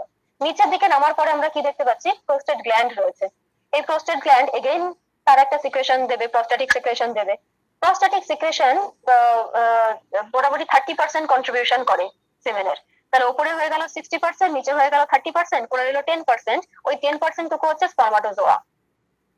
তো এই যে প্রোস্টেট গ্ল্যান্ড, ওই যে আগে যেটা সেমিনাল ফ্লুইড থেকে যে ফিব্রিনোজেন ছিল, যে কোয়াগুলাম ফর্মেশন করলো, প্রোস্টেট গ্ল্যান্ডে ঠিক তার অপোজিট মেকানিজমের একটা জিনিস আছে, সেটা হচ্ছে ফিব্রিনোলাইসিন। ফিব্রিনোলাইসিন মানে হচ্ছে ফিব্রিনোজেনকে যে লাইসিস করছে। অর্থাৎ ওই কোয়াগুলাম ফর্মেশন হয়ে থাকলে তো হবে না, সেটাকে তো ভাঙতে হবে, নাহলে তো স্পার্ম তো মোটাইল হবে না। তাহলে ওই কোয়াগুলাম ফর্মেশন একদিকে হবে, আরেকদিকে প্রস্ট্যাটিক ফ্লুইডের মধ্যে থাকা ফিব্রিনোলাইসিন সে আবার ওই কোয়াগুলামটাকে ভাঙতে শুরু করবে, লিকুইফ্যাকশনে হেল্প করবে। তাছাড়াও প্রস্টেট গ্ল্যান্ডে কিছু প্রোটিওলাইটিক এনজাইম থাকে, সেই প্রচুর প্রোটিওলাইটিক এনজাইমস থাকে। সেই প্রোটিওলাইটিক এনজাইম গুলো স্পার্মের মানে সিমেনের লিকুইফ্যাকশনে হেল্প করছে। লিকুইফ্যাকশন মানে কি, যতটা লিকুইড হওয়ার দরকার স্পার্মের মোটিলিটি গেইন করানোর জন্য, ততটা লিকুইফ্যাকশন প্রস্টেট গ্ল্যান্ডই করায়। এবারে মানে এই যে এনজাইম গুলো রয়েছে, এরা তো আর জানে না যে কতটা লিকুইড করতে হবে, কতক্ষণ লিকুইড করতে হবে, তারা তো লিকুইফ্যাকশন করতেই থাকবে। তাই জন্য বলা হয়, যদি আমাদেরকে সিমেন অ্যানালাইসিস যখন আমরা করবো আর কি, মানে ল্যাবরেটরিতে যখন সিমেন অ্যানালাইসিস করছি, স্যাম্পল কালেকশন হয়ে গেছে, 2 আওয়ার্স এর মধ্যে বলা হয় যে আপনাদের পরীক্ষা নিরীক্ষাটা করে নিয়ে নিতে হবে, দেখে নিতে হবে। কেননা এই যে প্রস্টেট গ্ল্যান্ডের যে সিক্রেশন, তার মধ্যে যে প্রোটিওলাইটিক এনজাইম গুলো রয়েছে, এগুলো এতটাই লিকুইফাই করতে শুরু করে দেয় যে স্পার্মের মোটিলিটি একটা সময় ডিক্রিজ করতে শুরু করে। মানে এই যে প্রস্টেট গ্ল্যান্ডের জন্য মোটামুটি 20 থেকে 30 মিনিটের মধ্যে লিকুইফ্যাকশন স্টার্ট হয়ে যায় আফটার ইজাকুলেশন, 20 থেকে 30 মিনিট, এবং এটা 2 ঘন্টার পর এই মোটিলিটি গুলো আবার কমতে শুরু করে। এই যে মাঝখানের সময়সীমাটা, এই সময়টাই স্পার্ম গুলো হাইয়েস্ট মোটাইল থাকে। এর মধ্যে আমাদের যা পরীক্ষা করার করে নিতে হয় আর কি।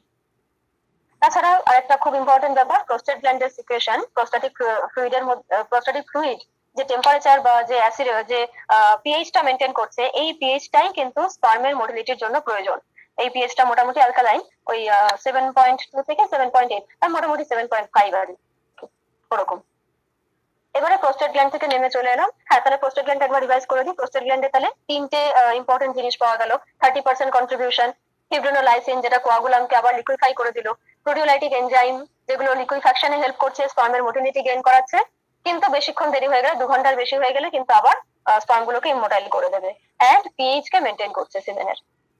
দেন তারপরে নিচে রয়েছে আমাদের ইজাকুলেটরি ডাক্ট, তারপরে ইউরেথ্রাল অরিফিস দিয়ে ইজাকুলেশন হবে। ওকে, এবার একটু নেক্সট স্লাইডে চলো।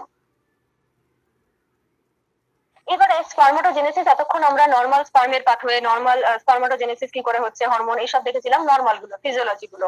এইবারে আসছি যে ডিফেক্টিভ স্পারমাটোজেনেসিস কখন হচ্ছে, এই ফর্মেশনের সমস্যাটা কোথায় হচ্ছে। সমস্যাটা হচ্ছে প্রথমে হরমোন দিয়ে শুরু করা যাক, যদি ওটা 2% কজ, তাও hormone is the main factor. তো হাইপোথ্যালামো পিটুইটারি টেস্টিস অ্যাক্সিস যেহেতু মেল। এবারে কি হয়েছে, কলম্যান সিনড্রোম বলে একটা সিনড্রোম আছে, যদিও এই কলম্যান সিনড্রোমটা ফিমেল ইনফার্টিলিটির ক্ষেত্রে বেশি ইম্পর্টেন্ট, মেলের ক্ষেত্রে খুব রেয়ার পাওয়া যায়। তাই জন্য আজকে আমি কলম্যান নিয়ে ডিটেলসে আলোচনা করব না, আমি শুধু দুটো কথা বলে রাখছি। কলম্যান সিনড্রোমের ক্ষেত্রে এটা একটা জেনেটিক্যালি দেখা যাচ্ছে এরকম যে জিএনআরএইচ এর যে জিএনআরএইচ প্রডিউস করবে যে নিউরন গুলো, সেই নিউরন গুলো অ্যাবসেন্ট থাকছে বা ডিস্ট্রয়েড হয়ে যাচ্ছে। সেটা কি কারণে হচ্ছে সেটা পরের দিন ফিমেল ইনফার্টিলিটি বলার সময় আমি ডিটেলসে আবার বলবো। তো এখানে যদি আমরা ভাবি যে এই কলম্যান সিনড্রোমের জন্য যদি জিএনআরএইচ এর নিউরন গুলোই না থাকে, তাহলে জিএনআরএইচ সিক্রেশন কম হবে। যদি জিএনআরএইচ সিক্রেশন কম হয় তাহলে এফএসএইচ এলএইচ সিক্রেশন কম হবে। যদি এফএসএইচ এলএইচ সিক্রেশন কম হয়, টেস্টোস্টেরন সিক্রেশন কম হবে, স্পারমাটোজেনেসিস হবে না। এই হচ্ছে কলম্যান সিনড্রোম। আর একটা যেটা হচ্ছে Sertoli sell only syndrome. Sertoli sell only syndrome ব্যাপারটা কিরকম, এখানে এটা একটা idiopathic testicular disorder, idiopathic testicular disorder, এবং তার সাথে সাথে আবার এফএসএইচ অনেক বেশি। তো এখানে কি হচ্ছে, মানে এফএসএইচ অনেকটা হাই হয়ে রয়েছে কিন্তু টেস্টোস্টেরন অনেকটা কম। মানে যেহেতু টেস্টিকুলার ডিসঅর্ডার, তাই জন্য টেস্টিসের নিজস্ব সমস্যার জন্য টেস্টোস্টেরন কম সিক্রেট হয়েছে। তাই জন্য টেস্টোস্টেরন আবার কি করছে, পজিটিভ ফিডব্যাক দিচ্ছে এফএসএইচ কে, তার ফলে এফএসএইচ এলএইচ প্রচুর হাই হয়ে রয়েছে। কিন্তু যতই এফএসএইচ এলএইচ হাই হোক, যেহেতু টেস্টিসের মধ্যে সার্টোলি সেলের সমস্যা, তাহলে স্পারমাটোজেনেসিস হতে পারছে না। এই হচ্ছে এই পুরো অ্যাক্সিসটার গন্ডগোলের জন্য, হরমোনাল গন্ডগোলের জন্য কিছু প্রবলেম। এবারে আসছে যেটা main contributing factor, primary testicular disorder. Primary testicular disorder ব্যাপারটা অনেকগুলো ফ্যাক্টর আছে। তো একদম ছোট বয়স থেকে শুরু করা যাক। একটা বাচ্চার ক্ষেত্রে মানে বাচ্চা মানে কি কি হয় ছেলেদের ক্ষেত্রে, যে একটা আমাদের যে টেস্টিস থাকছে, সেই টেস্টিস শুরুতে অ্যাবডোমিনাল ক্যাভিটির মধ্যে থাকে, দেন ওগুলো নেমে চলে আসে স্ক্রোটাল স্যাকের মধ্যে। কেন নেমে আসবে, নেমে আসার দরকারটা কি ছিল, কেননা স্ক্রোটাল স্যাক তার যে টেম্পারেচার সেটা হচ্ছে 1 থেকে 2 ডিগ্রি ফারেনহাইট কম, আমাদের যে অ্যাবডোমিনাল ক্যাভিটির টেম্পারেচার তার থেকে মোটামুটি 1 থেকে 2 ডিগ্রি ফারেনহাইট কম থাকে।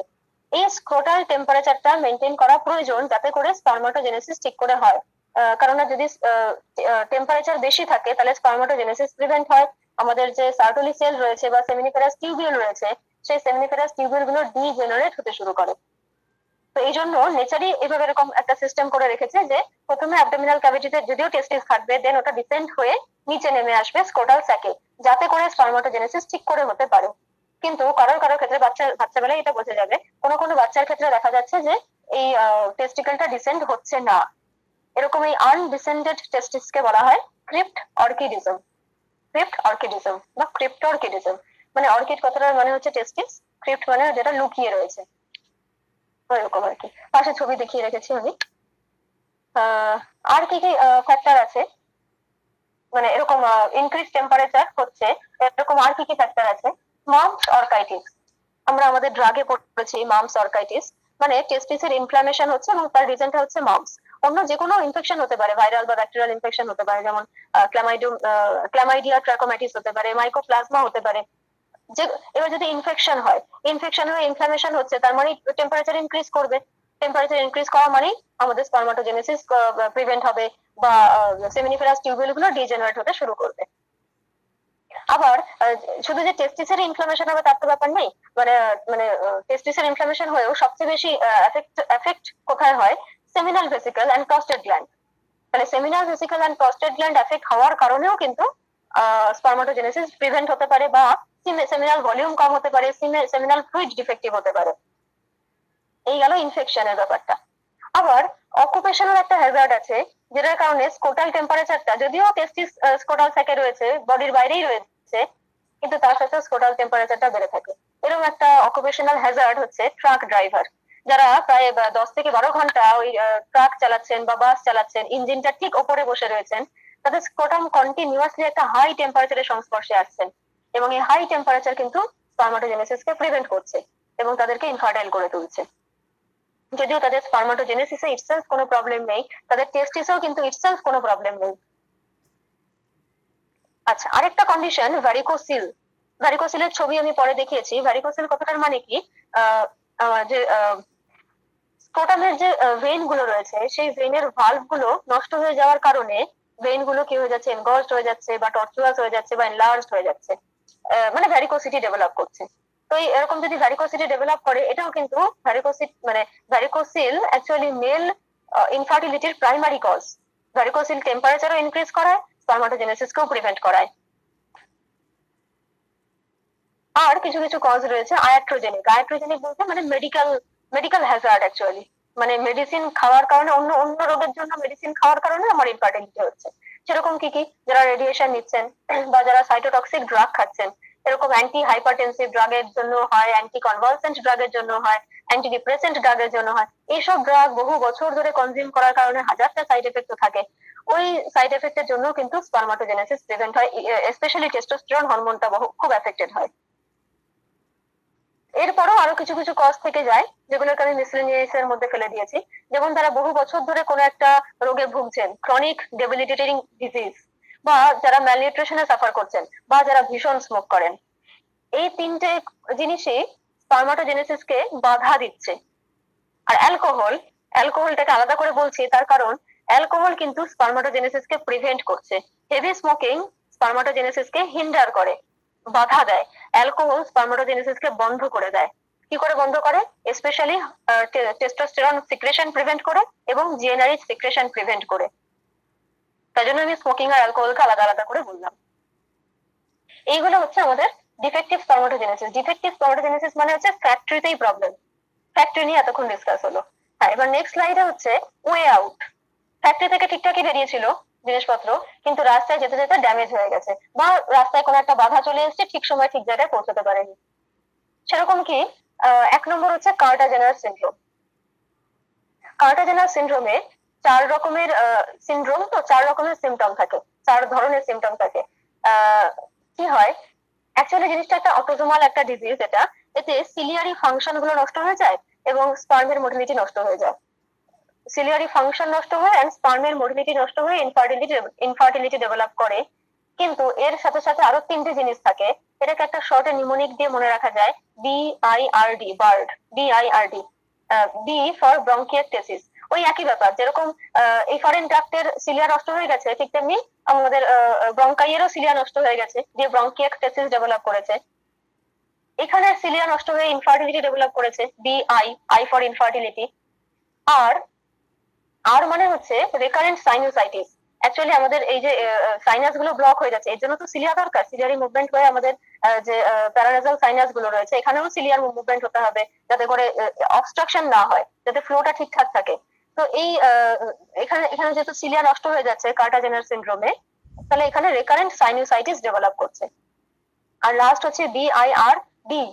ডি হচ্ছে ডেক্সট্রোকার্ডিয়া। যদিও ডেক্সট্রোকার্ডিয়া শুধু না, এই এদের অ্যাকচুয়ালি সাইটাস ইনভার্সাস থাকে, মানে এদের সমস্ত অর্গান গুলোই অপোজিটে থাকবে।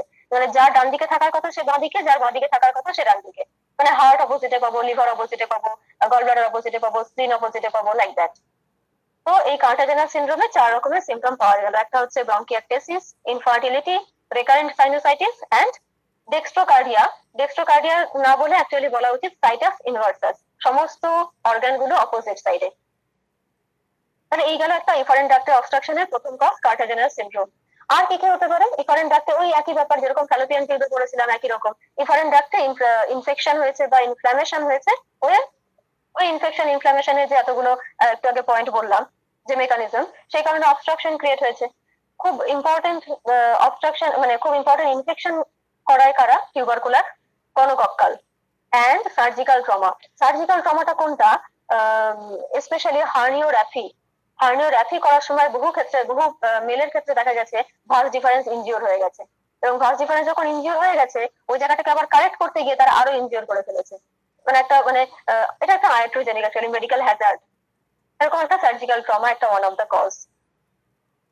আর ইয়াং সিনড্রোমে কি হয়েছে? এপিডিডাইমাল অবস্ট্রাকশন হয়েছে। এপিডিডাইমাস মানে বোঝা যাচ্ছে তো, যে পিঙ্ক যে স্ট্রাকচারটা রয়েছে, টেস্টিস হলুদ রঙের রয়েছে, তার ঠিক উপরে পিঙ্ক স্ট্রাকচারটা মোটা টর্চুয়াস, ওইখানটা ওই ভেতরেই অবস্ট্রাকশন হয়ে রয়েছে। এমনিতেই ওই টর্চুয়াস স্ট্রাকচারটা ক্রস করতে 7 থেকে 10 দিন লাগছে হেলদি স্পারমাটোজোয়ার, সেখানে যদি আবার অবস্ট্রাকশন ক্রিয়েট হয়, আরো বেশি অবস্ট্রাকশন আর কি। আর একটা লাস্ট পয়েন্ট, সেটা হচ্ছে সিস্টিক ফাইব্রোসিস। সিস্টিক ফাইব্রোসিস এটা একটা কনজেনিটাল ম্যালফরমেশন। এখানে কি হচ্ছে, ভাস ডিফারেন্সটাই অ্যাবসেন্ট থাকছে। Congenitally vas deferens is absent. Vas deferens না থাকলে স্পার্মাটোজেনেসিস হয়েই কি হবে, রাস্তা নেই, পৌঁছবে কোথায়। তাই হচ্ছে ওয়ে আউটের সমস্যা। Next slide. নেক্সট এটা হচ্ছে failure to deposit sperm high in the vagina, মানে ওই যে ডেলিভারি লোকেশনটা ভুল হয়েছে আর কি। মানে হাই ইন দ্য ভ্যাজাইনা মানে সার্ভিক্সে ঠিক মুখটাতে ডিপোজিশন হওয়ার কথা, but due to some coital problems ডিপোজিশনটা নিচের দিকে হয়েছে। একটু আগে হাইপোস্প্যাডিয়াস বলেছিলাম, পাশে আমি হাইপোস্প্যাডিয়াসের ছবি দেখিয়েছি। একদম ওপরে যে মুখটা দেখা যাচ্ছে, এটা হলুদ রঙের দেখিয়েছে আর কি, টিপিক্যাল ইউরেথ্রাল ওপেনিং, ওইখানেই পেনাইল ওপেনিং থাকবে, সেম সেম অরিফিস, সেখানেই ডিপোজিশন, মানে সেখান থেকে ইজাকুলেশন হওয়ার কথা ছিল, কিন্তু পেনাইল ওপেনিংটা নিচের দিকে রয়েছে। এবার নিচের দিকে কোথায় কোথায় থাকতে পারে সেটা ওরা এতগুলো অপশন দিয়ে দেখিয়েছে, মানে এই জায়গায় থাকতে পারে, ভ্যারাইটিস অফ হাইপোস্প্যাডিয়াস। মানে আর যাই হোক, যদি ইউরেথ্রাল অরিফিসের নিচে যদি পেনাইল ওপেনিং হয়, তাহলে ইজাকুলেশন তো নিচের দিকে হয়ে যাচ্ছে, তার মানে ডিপোজিশনটা কোথায় হবে, লোয়ার প্যাসেজ অফ দ্য ভ্যাজাইনাতে হবে। তার মানে কিন্তু এই অ্যাসিডিক এনভায়রনমেন্টের জন্য স্পার্ম গুলো নষ্ট হয়ে যাবে। এটা তো হাইপোস্প্যাডিয়াস। ইরেকটাইল ডিসফাংশনের জন্য একই ব্যাপার, ফুল পেনিট্রেশন হতে পারবে না। আরেকটা হচ্ছে ইজাকুলেটরি ডিফেক্ট, মানে ইজাকুলেশনের সময়টায় গন্ডগোল হচ্ছে, প্রিম্যাচিওর ইজাকুলেশন হতে পারে, অ্যাবসেন্স অফ ইজাকুলেশন হতে পারে, ইজাকুলেশনই হচ্ছে না। আর একটা সেটা হচ্ছে রেট্রোগ্রেড ইজাকুলেশন। এই রেট্রোগ্রেড ইজাকুলেশন ব্যাপারটা একটু ডিটেলসে বলছি, পরের স্লাইডে যাও। হ্যাঁ, রেট্রোগ্রেড ইজাকুলেশন, এখানে একটু ছবিটা আপনারা একটু ভালো করে দেখবেন। এই যে এটাকে কি কালার বলবো, আকাশি রঙের কালারই, আকাশি রঙের কালার দিয়ে এপিডিডাইমিস থেকে একটা আকাশি রঙের কালার দিয়ে বেরিয়ে এসছে ভাস ডিফারেন্স, দেখা যাচ্ছে, বোঝা যাচ্ছে আশা করি, যে ভাস ডিফারেন্সটা লেখাও রয়েছে, ভাস ডিফারেন্স যে বেরিয়ে এসেছে। হ্যাঁ, thank you yes, vas deferens যে বেরিয়ে এসেছে। এবার ভাস ডিফারেন্স ওই এটা ব্লাডার, নিচের ওই লাল রঙের স্ট্রাকচারটা ব্লাডারকে ক্রস করে ঘুরে নিচের দিকে নেমে এসছে, পাশে সেমিনাল ভেসিকল রয়েছে, সেমিনাল ভেসিকল থেকে সেমিনাল ফ্লুইড কালেক্ট করেছে, তারপরে প্রস্টেটিক ফ্লুইডও কালেক্ট করেছে, নিচে প্রস্টেট রয়েছে। হ্যাঁ, এইবারে প্রস্টেট থেকে তারপর নিচের দিকে নামার কথা ছিল, বাল্বো ইউরেথ্রাল গ্ল্যান্ড থেকে সিক্রেশন নেওয়ার কথা ছিল, কিন্তু নিচের দিকে না নেমে এটা রেট্রোগ্রেড হয়ে উপর দিকে চলে গেছে। ওপরে কোথায় গেছে, ওপরে তো ব্ল্যাডার, ওই পুরো ইজাকুলেশনটা ব্ল্যাডারে চলে যাচ্ছে, মোটে ওটা নিচের দিকে নেমে আসছে না। এইটাই হচ্ছে রেট্রোগ্রেড ইজাকুলেশন, মানে স্পার্মাটোজেনেসিস ঠিক করে হয়েছিল, ডাকতেও কোনো অবস্ট্রাকশন নেই, কিন্তু বেরোনোর সময় ভুলভাল, মানে ভুল রাস্তায় চলে গেছে, অন্যদিকে চলে গেছে, অন্যদিকে চলে গিয়ে পুরো ইজাকুলেশন, পুরো সিমেন্টটা এবং স্পার্মটা নষ্ট। এটাকে বলছে রেট্রোগ্রেড ইজাকুলেশন, মানে ওই আর কি ডেলিভারি লোকেশনটা পুরোটাই ভুল। বেশ, আচ্ছা, আগের স্লাইডে আর তো ফিরে যাওয়ার দরকার নেই, নেক্সট স্লাইডে চলো। এইবারে অ্যাকচুয়াল যে প্রোডাক্টটা তৈরি হয়েছে সেই প্রোডাক্টটাই ডিফেক্টিভ, সেমিনাল ফ্লুইডটা হতে পারে, বা যে স্পার্ম ফর্মেশন হচ্ছে সেই প্রোডাক্টটাই ডিফেক্টিভ। সেটা কিরকম, আগে আগে এই স্লাইডে আমি দেখিয়েছি যে সিমিলার কম্পোজিশন যেটা একটু আগে আমি বললাম, আরেকবার জাস্ট একটু দেখিয়ে দেওয়া একটা চার্ট ফর্মে, যে এই যে সিমেন তার 10% ফর্মেশন করছে স্পার্মাটোজোয়া, আর 90% থাকছে হচ্ছে সেমিনাল বা সেমিনাল প্লাজমা। এবার এর মধ্যে 90% এর মধ্যেও 60% কন্ট্রিবিউট করবে কে, সেমিনাল ভেসিকল, এন্ড 30% কন্ট্রিবিউট করবে প্রস্টেট গ্ল্যান্ড। একটু আগে কথা হয়েছিল সেমিনাল ভেসিকলের মধ্যে যে জিনিসগুলো থাকে, মোস্ট ইম্পর্টেন্ট কি কি বলেছিলাম, ফিব্রিনোজেন বলেছিলাম, কোয়াগুলাম ফর্মেশন করছে, ফ্রুক্টোজ যে এটিপি তৈরি করে স্পার্মের মোটিলিটিতে হেল্প করছে, তারপরে বলেছিলাম প্রোস্টাগ্ল্যান্ডিন সার্ভাইকাল মিউকাসকে রিসেপটিভ করছে, মোর রিসেপটিভ করছে, এন্ড রেট্রোগ্রেড পেরিস্টালটিক মুভমেন্ট করাচ্ছে। ঠিক এদিকে প্রস্টেট গ্ল্যান্ডে আমরা ইম্পর্টেন্ট এই এতগুলো এনজাইম যে রয়েছে, যে প্রোটিওলাইটিক এনজাইমস গুলো রয়েছে, এই এনজাইম গুলো কি করছে, লিকুইফ্যাকশনে হেল্প করছে ফার্দার মোটিলিটি দেওয়ার জন্য। প্লাস প্রস্টেট গ্ল্যান্ডে যে এতগুলো এনজাইম রয়েছে, এরা সবাই মিলে একটা পিএইচ, মানে অ্যালকালাইন পিএইচ মেনটেন করছে। আর কি রয়েছে, ফিব্রিনোলাইসিন কি করছে, ওই যে কোয়াগুলাম ফর্মেশন হয়েছিল ওই কোয়াগুলামটাকে আবার ভেঙে লিকুইফাই করে দিচ্ছে। ঠিক আছে, এত তো কম্পোজিশন আমাদের লাগবে না, নেক্সট স্লাইডে চলো। এবারে আমরা সিমেন অ্যানালাইসিস করেছি, সিমেন অ্যানালাইসিস করে এবার তো নর্মালটা জানতে হবে, যে মানে এখানে অ্যাকচুয়ালি নর্মাল প্যারামিটারটাই দেওয়া রয়েছে। এবারে এত সবকটা প্যারামিটার মনে না রাখলেও চলে, যেগুলো মোস্ট ইম্পর্টেন্ট, যেমন সিমেনের ভলিউম। WHO এটা 2010 সালের ওরা ক্রাইটেরিয়া দিয়ে রেখেছে, তারপরে আর মডিফাই করেনি, বা করলেও আমি জানি না, আমি পাইনি। এটা 2010 সালের ক্রাইটেরিয়া অনুযায়ী আমি বলছি যে 1.5 ml বা তার থেকে বেশি ভলিউম হতে হবে সিমেনের, এবং পিএইচ একটু আগে বলেছিলাম অ্যালকালাইন 7.2 থেকে 7.8। ভিসকোসিটি আমাদের দরকার নেই, স্পার্মের কনসেন্ট্রেশন। একটা রয়েছে স্পার্মের কনসেন্ট্রেশন আর একটা রয়েছে টোটাল স্পার্ম কাউন্ট। দুটোর মধ্যে ডিফারেন্স কি না, পার এমএল দিয়ে যদি আমি ভাবি সেটা হচ্ছে স্পার্মের কনসেন্ট্রেশন। পার এমএল কনসেন্ট্রেশন বলছে যে মোটামুটি 15 মিলিয়ন বা তার বেশি হতে হবে। আর স্পার্ম কাউন্টটা আমাকে ভাবতে হবে ইজাকুলেট দিয়ে। পার ইজাকুলেট ওই 39 মিলিয়ন বা তার বেশি হতে হবে। মোটিলিটি একটা আছে প্রোগ্রেসিভ মোটিলিটি। প্রোগ্রেসিভ মোটিলিটির ছবি দেখাচ্ছে একটু বাদে। প্রোগ্রেসিভ মোটিলিটি বলতে কি বোঝায়, স্পার্ম গুলো সোজা যাচ্ছে, সোজা, তাদেরকে বলছে প্রোগ্রেসিভ মোটিলিটি। সোজা গেলেই তো ঠিকঠাক জায়গায় পৌঁছাবে। একটু ইন্টারাপ্ট করবো? হ্যাঁ হ্যাঁ শিওর, বলুন। বলছি যে ওই আপনি অনেক দ্রুত বলছেন তো, মানে খেয়ে হারিয়ে যাচ্ছে আর কি। হ্যাঁ, একটু একটু যদি স্লো বলেন, আসলে এত দ্রুত বলছেন আমি ইয়ে করতে পারছি না আর কি। আর ওই মিহির বাবুরকে একটু বলছি, আপনার মনে হয় এটা অন হয়ে গেছে আপনার এই ভিডিওটা। হ্যাঁ, এটা ভিডিওটা মনে হয় অন হয়ে গেছে, মানে এগুলো ছবিগুলো ঠিক মতো আসছে না সামনে। মিহির বাবুকে দেখতে পাচ্ছি আর কি সামনে, মিহির কুমার।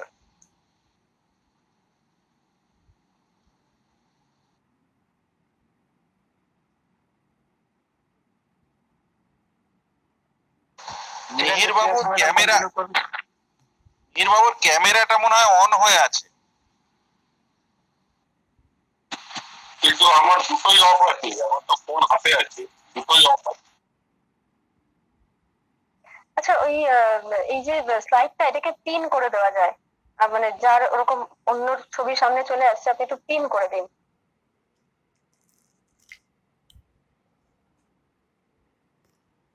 আচ্ছা ওকে। আচ্ছা, কোথা থেকে আমি রিপিট করব যদি একটু বলেন। আগের স্লাইড, সাথে একটু আগের স্লাইডে ব্যাক করে যাও।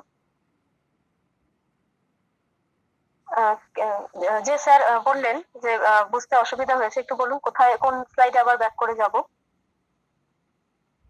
প্রোগ্রেসিভ মোটিলিটি থেকে আবার বলতে হবে। হ্যাঁ, ওটা তো এক্ষুনি বলছিলাম। হ্যাঁ ঠিক আছে, প্রোগ্রেসিভ মোটিলিটি। ওকে, প্রোগ্রেসিভ মোটিলিটি বলতে কি বোঝাচ্ছে, যে স্পার্ম গুলো সোজা যাচ্ছে। একটু একটু একটু বাদে আমি ছবি দেখাবো, পরের স্লাইডে ছবি আছে। সোজা গেলেই তো ঠিকঠাক করে পৌঁছতে পারবে, তো ওই জন্য 32% স্পার্ম যেন প্রোগ্রেসিভ মোটিলিটি থাকে। আর টোটাল মোটিলিটি মানে টোটাল কতগুলো স্পার্ম মোটাইল আছে সেটা মোটামুটি 40% এর বেশি হলে ভালো। হ্যাঁ, আর কি দেখতে হবে, মরফোলজি দেখতে হবে। স্পার্মে যদি অ্যাবনর্মাল মরফোলজি হয় তাহলে ক্যাপাসিটেশন হবে না, অ্যাক্রোজোম রিঅ্যাকশন হবে না। তাই জন্য নর্মাল যে মরফোলজি সেটা যেন 4% এর বেশি মেনটেন হয়। ভায়াবিলিটি, ঠিক আছে, ভায়াবিলিটি 58% এর বেশি ভায়াবিলিটি থাকতে হবে। বাকি আর গুলো নট সো ইম্পর্টেন্ট, মানে অতগুলো তো মনে রাখা যায় না। কি কি আমাদেরকে এইসব মানে পয়েন্টও মনে রাখতে হবে, এন্ড দেন নাম্বার গুলো তো মনে রাখতে হবে, বিকজ যখন রিপোর্ট আসবে সবসময় নর্মাল প্যারামিটার তো লেখা থাকে না পাশে। তো একটু টার্ম গুলো মনে রাখলে ভালো। যে কনসেন্ট্রেশন যদি পার এমএল এর হয় তাহলে 15 মিলিয়নের বেশি, আর যদি স্পার্ম কাউন্ট দেখি তাহলে পার ইজাকুলেট 39 মিলিয়ন, মোটামুটি 40 মিলিয়ন আর কি, 40 মিলিয়ন তার বেশি। মোটিলিটি যেন 40% বেশি, এরকম মোটিলিটি থাকলেই ভালো হয়। ওকে, এরপরে আবার আসছে এই জিনিসটাতে। আচ্ছা, পরের স্লাইডে চলো একটু। এই যে এখানে আমি দেখিয়েছি যে যেহেতু এতগুলো ক্রাইটেরিয়া মনে রাখা যায় না, তাই জন্য দেখিয়েছি যে মোস্ট ইম্পর্টেন্ট ক্রাইটেরিয়া কোনগুলো। তিনটে মোস্ট ইম্পর্টেন্ট ক্রাইটেরিয়া। প্রথমটা হচ্ছে স্পার্মের মরফোলজি, মাঝখানের ছবিটা আর কি, স্পার্মের মরফোলজি। স্পার্মের মরফোলজি সবাই মোটামুটি জানে, যে বাঁদিকে যেটা দেখানো হয়েছে এটা নর্মাল স্পার্ম যেরকম দেখতে হয়, আর অ্যাবনর্মাল স্পার্ম যেটা রয়েছে অত লেজ পেঁচিয়ে গেছে, অ্যাক্রোজোমাল রিঅ্যাকশনও ঠিক করে হবে না। তো স্পার্মের মরফোলজি ঠিক থাকতে হবে, এবং ঠিকঠাক স্পার্মের মরফোলজি যেন 4% এর বেশি থাকে। টোটাল যে স্পার্ম রয়েছে সেই মেলের, তার 4% এর বেশি যেন নর্মাল মরফোলজি দিয়ে থাকে। আরেকটা কি দেখবো, স্পার্মের মোটিলিটি। ওই যে এক্ষুনি কথা হচ্ছিল প্রোগ্রেসিভ মোটিলিটি। এই যে নর্মাল ফরওয়ার্ড প্রোগ্রেশন, দেখুন যে ইয়েটা অ্যারোটা কি রয়েছে, ওপর দিকে রয়েছে। তো ওই অ্যারোটা ওপর দিকে যাদের থাকবে তারা হচ্ছে প্রোগ্রেসিভ, মানে সোজা এগোচ্ছে আর কি। সেরকম যেন 32% এর বেশি হয়। আর বাকি যে পাশেটা রয়েছে সেটা মোটাইল বটে, কিন্তু সেটা তো এদিক ওদিক দেখে যাচ্ছে, ওর মোটিলিটি ভুল হয়ে যাচ্ছে, তো তাহলে ও কিন্তু ঠিক সময় ঠিক জায়গায় পৌঁছতে পারবে না। এটা। আর একটা হচ্ছে স্পার্মের কাউন্ট। এখানে স্পার্মের কাউন্ট, হ্যাঁ ওই স্পার্মের কাউন্ট মানে হচ্ছে পার ইজাকুলেট আর কি। পার ইজাকুলেট যেন 40 মিলিয়ন বা 39 মিলিয়ন তার বেশি যেন হয়। আর যদি এমএল দিয়ে ভাবে তাহলে 15 মিলিয়নের বেশি যেন হয়। এবার এই তিনটে দেখার পরও আরো তিনটে ফ্যাক্টরকে কনসিডার করা উচিত, যদি মনে রাখা সম্ভব হয় আরো তিনটে ফ্যাক্টরকে কনসিডার করা উচিত। সেগুলো হচ্ছে পিএইচ। অ্যাকচুয়ালি পিএইচ যদি মেনটেন না হয় তাহলে তো মোটাইলই থাকবে না। তো পিএইচ কত হবে? 7.2 থেকে 7.8। রাউন্ড সেল বলতে অ্যাকচুয়ালি মেনলি ডব্লিউবিসি, তাছাড়া ওই এপিথেলিয়াল সেল, ইম্যাচিউর সেল এসব মিলিয়ে কি রাউন্ড সেল বলছে। তো ডব্লিউবিসি বা রাউন্ড সেল সেটা যেন 5 মিলিয়নের কম হয়। ডব্লিউবিসি তো 1 মিলিয়নের কম হতে হবে, ডব্লিউবিসি বেশি থাকলে মুশকিল আছে। তো ডব্লিউবিসি, রাউন্ড সেল এসব মিলিয়ে যেন 5 মিলিয়ন পার এমএল এর কম হয়, 1 এমএল যেন 5 মিলিয়নের থেকে কম থাকে। আর স্পার্মের অ্যাগ্লুটিনেশন, অ্যাকচুয়ালি স্পার্মের কিছু স্পার্ম তো অ্যাগ্লুটিনেট করে যাবেই, কিন্তু এই অ্যাগ্লুটিনেশন করে যাওয়া স্পার্ম যেন 10% কম হয়। মানে এদিক ওদিক অ্যাডহিয়ার হয়ে যায় তো স্পার্ম গুলো, তো সেই রকম স্পার্ম তো অ্যাডহিয়ার হয়ে যাবে, কিন্তু সেটা যেন 10% কম থাকে। তো উপরের তিনটে ক্রাইটেরিয়া মোস্ট ইম্পর্টেন্ট, তারপরে আদার বাকি তিনটে ক্রাইটেরিয়া যদি মনে রাখা সম্ভব হয় তাহলে সুবিধা হয় আর কি বুঝতে। তাহলে এই হচ্ছে সিমেন অ্যানালাইসিসে আমাদের কি কি দেখার বিষয়। এবারে পরের স্লাইডে চলো। এবারে দেখা গেল যে বুঝে গেলাম যে এই জিনিসপত্র রয়েছে, প্যারামিটার দিয়ে বুঝে গেছি। এবারে তো আমাকে তো সিমটম মানে সিমটম লিখতে হবে বা ডায়াগনোসিস করতে হবে, তার জন্য আমাকে মেডিকেল টার্মিনোলজি গুলো জানতে হবে। এখানে অনেকগুলো মেডিকেল টার্মিনোলজি বলা রয়েছে, খুব সহজ ব্যাপারটা আমি একটু আগে বলে দিই। যে যে টার্মিনোলজির মধ্যে আমরা শুধু স্পার্ম ওয়ার্ডটা পাবো, শুধু স্পার্মিয়া লেখা স্পার্ম ওয়ার্ডটা রয়েছে, সেটা ডিনোট করবে সিমেনকে। যেখানে শুধু স্পার্ম বলা আছে সেটা ডিনোট করবে সিমেনকে। আর যেখানে জু স্পার্মিয়া বলা আছে, জু জেড ডাবল ও এই টার্মটা আছে, সেটা ডিনোট করবে স্পার্মকে। যদি এইটুকু মাথায় রাখা যায় তাহলে কিন্তু টার্মগুলো খুব সহজ। যেমন এক্সাম্পল দিচ্ছি, নর্মোস্পার্মিয়া, তাহলে এখানে জু বলা নেই, তাহলে স্পার্মের কথা ভাববো না, সিমেনের কথা ভাববো। তার মানে সিমেনের যে অল প্যারামিটার একটু আগে দেখলাম, সিমেনের প্যারামিটার, সে সমস্ত প্যারামিটার নর্মাল আছে। পরেরটা কি বলছে? অ্যাসপার্মিয়া। এগেন এখানে কিন্তু কোনো স্পার্ম নেই, জু নেই, তার মানে কোনো স্পার্ম নেই, তার মানে আমি শুধু সিমেন ভাববো। অ্যাসপার্মিয়া মানে কোনো সিমেন নেই এখানে, মানে কোনো ইজাকুলেশনই হচ্ছে না, ইজাকুলেশন ফেইলিয়ার হয়েছে, নো সিমেন। এবারে অ্যাজুস্পার্মিয়া, এখানে আবার জু চলে এসেছে, জু মানে কি ভাবতে হবে? স্পার্ম ভাবতে হবে। স্পার্মিয়া মানে সিমেন, মানে অ্যাবসেন্ট, তাহলে অ্যাজুস্পার্মিয়া অর্থাৎ no sperm in semen, absence of sperm in semen. ঠিক তেমনি হাইপোস্পার্মিয়া, হাইপো মানে কম, স্পার্মিয়া মানে সিমেন, তাহলে লো সিমেন ভলিউম, সিমেনের ভলিউম, এখানে যেহেতু জু নেই স্পার্ম ভাবা যাবে না, তো সিমেনের ভলিউম কম। সিমেনের ভলিউম কত দেখেছিলাম? ওই 1.5 ml দেখা হয়েছিল, সিমেনের ভলিউম ইস 1.5 ml। এবার 1.5 ml তাকে ধরে না, ধরা হয় যেন 2 ml এর বেশি থাকে, এরকম ধরা হয়। এবারে পরেরটা বলছে অলিগোজুস্পার্মিয়া। অলিগো মানেও কম, জু মানে ভাবতে হবে স্পার্মকে, এন্ড স্পার্মিয়া মানে সিমেনকে। তাহলে অলিগোজুস্পার্মিয়া অর্থাৎ স্পার্মের সংখ্যা কমে গেছে। এবার স্পার্মের সংখ্যা যদিও একটু আগে দেখে এলাম যে 15 মিলিয়ন, কিন্তু এরা সেফ জোনে থাকে আর কি, এই জন্য বলছে যে অলিগোজুস্পার্মিয়া তখনই বলবো যদি পার এমএল 20 মিলিয়নের কম থাকে। একটু বেশি থাকলে তো ভালো হয়, এই জন্য 20 মিলিয়নকে রেখেছে। 15 মিলিয়নের কম হলে সত্যি অনেকটাই কম হয়ে যাবে, তাই পার এমএল 20 মিলিয়নের কমকেই বলছে অলিগোজুস্পার্মিয়া। এবারে পরের পয়েন্ট হচ্ছে পলিজুস্পার্মিয়া, অনেক বেশি স্পার্ম হয়ে গেছে। তাহলে অনেক বেশি স্পার্ম হয়ে গেলে তো ভালোই, খারাপ কি ছিল? কিন্তু না, রাস্তা দিয়ে হাঁটাচলা করার জন্য না একটু ফাঁকা দরকার হয়। যদি বিশাল ভিড় হয়ে যায় তাহলে তো রাস্তা দিয়ে হাঁটা যায় না। ঠিক তেমনি যদি প্রচুর স্পার্ম চলে আসে তাহলে একে অন্যের সঙ্গে ফাইট করতে এত ব্যস্ত থাকবে যে তারা সুইম করতে পারবে না। ওইটাকেই বলছে পলিজুস্পার্মিয়া। এটা প্রায় মোর দ্যান 350 মিলিয়ন পার এমএল, সেই কন্ডিশনটাকে বলছে পলিজুস্পার্মিয়া। পলি মানে বেশি। আচ্ছা, এরপরে যে অ্যাবনর্মাল কিছু ক্রাইটেরিয়া, যেমন হচ্ছে লিউকোসাইটোস্পার্মিয়া। এগেন কোনো জু নেই, লিউকোসাইট মানে ডব্লিউবিসি। সাজদা ইয়েটা চলে গেল তো, হ্যাঁ আচ্ছা। লিউকোসাইটোস্পার্মিয়া মানে হচ্ছে হোয়াইট সেল গুলো বেড়ে গেছে, লিউকোসাইট হোয়াইট সেল গুলো সিমেনে অনেক বেশি বেড়ে গেছে, এটা হচ্ছে লিউকোসাইট। হ্যাঁ, হোয়াইট সেল কত থাকার কথা ছিল একটু মনে করি। হোয়াইট সেল থাকার কথা ছিল হচ্ছে লেস দ্যান 1 মিলিয়ন পার এমএল। তাহলে লেস দ্যান 1 মানে 1 মিলিয়ন। হ্যাঁ বলুন শম্ভুনাথ মন্ডল স্যার।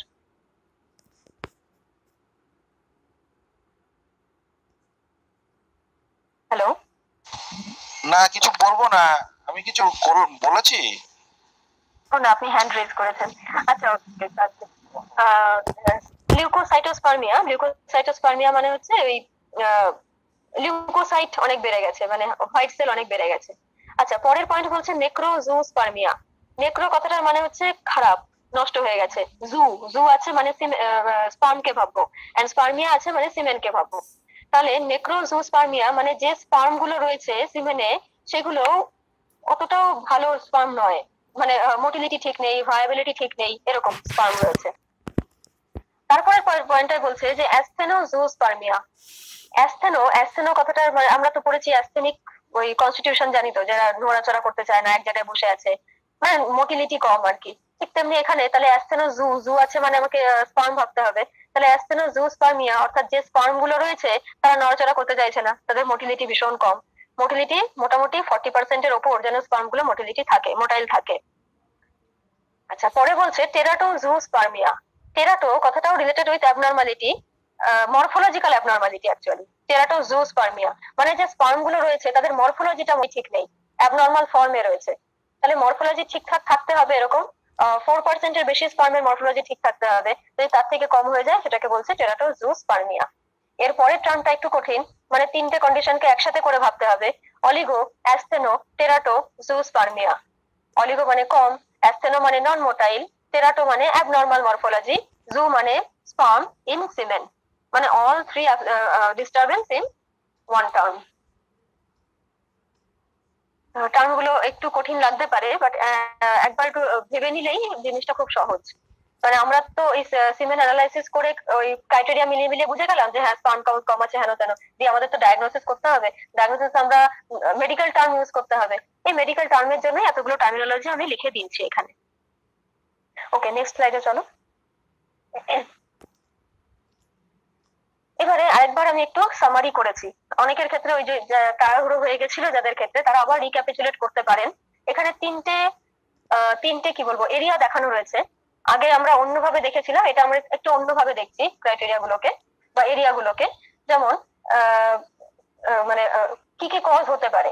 একটা হচ্ছে pre testicular cause. Pre testicular cause মানে যেখানে আমার hypothalamus, GnRH, pituitary, anterior pituitary, FSH, LH এই সব গন্ডগোল গুলো হচ্ছে। সেইগুলো যে কারণে গন্ডগোল হচ্ছে সেগুলোকে একসাথে করে বলা হচ্ছে প্রি টেস্টিকুলার কজেস। মাঝখানে যদি শুধুমাত্র টেস্টিসের গন্ডগোল হয়, সেমিনিফেরাস টিউবুলের গন্ডগোল হয়, টেস্টোস্টেরন আছে কিন্তু স্পার্মাটোজেনেসিস হতে পারছে না ডিউ টু টেস্টিসের ডিফর্মিটি, সেগুলোকে বলছে টেস্টিকুলার কজ। আর তার নিচে যে পোর্শনটা রয়েছে মানে টেস্টিস থেকে স্পার্মাটোজেনেসিস হওয়ার পরে পুরো ওয়ে আউটটাই ট্রাভার্স করতে গিয়ে যে প্রবলেম গুলো হচ্ছে সেটাকে বলছে post testicular cause. Again next স্লাইডে চলো।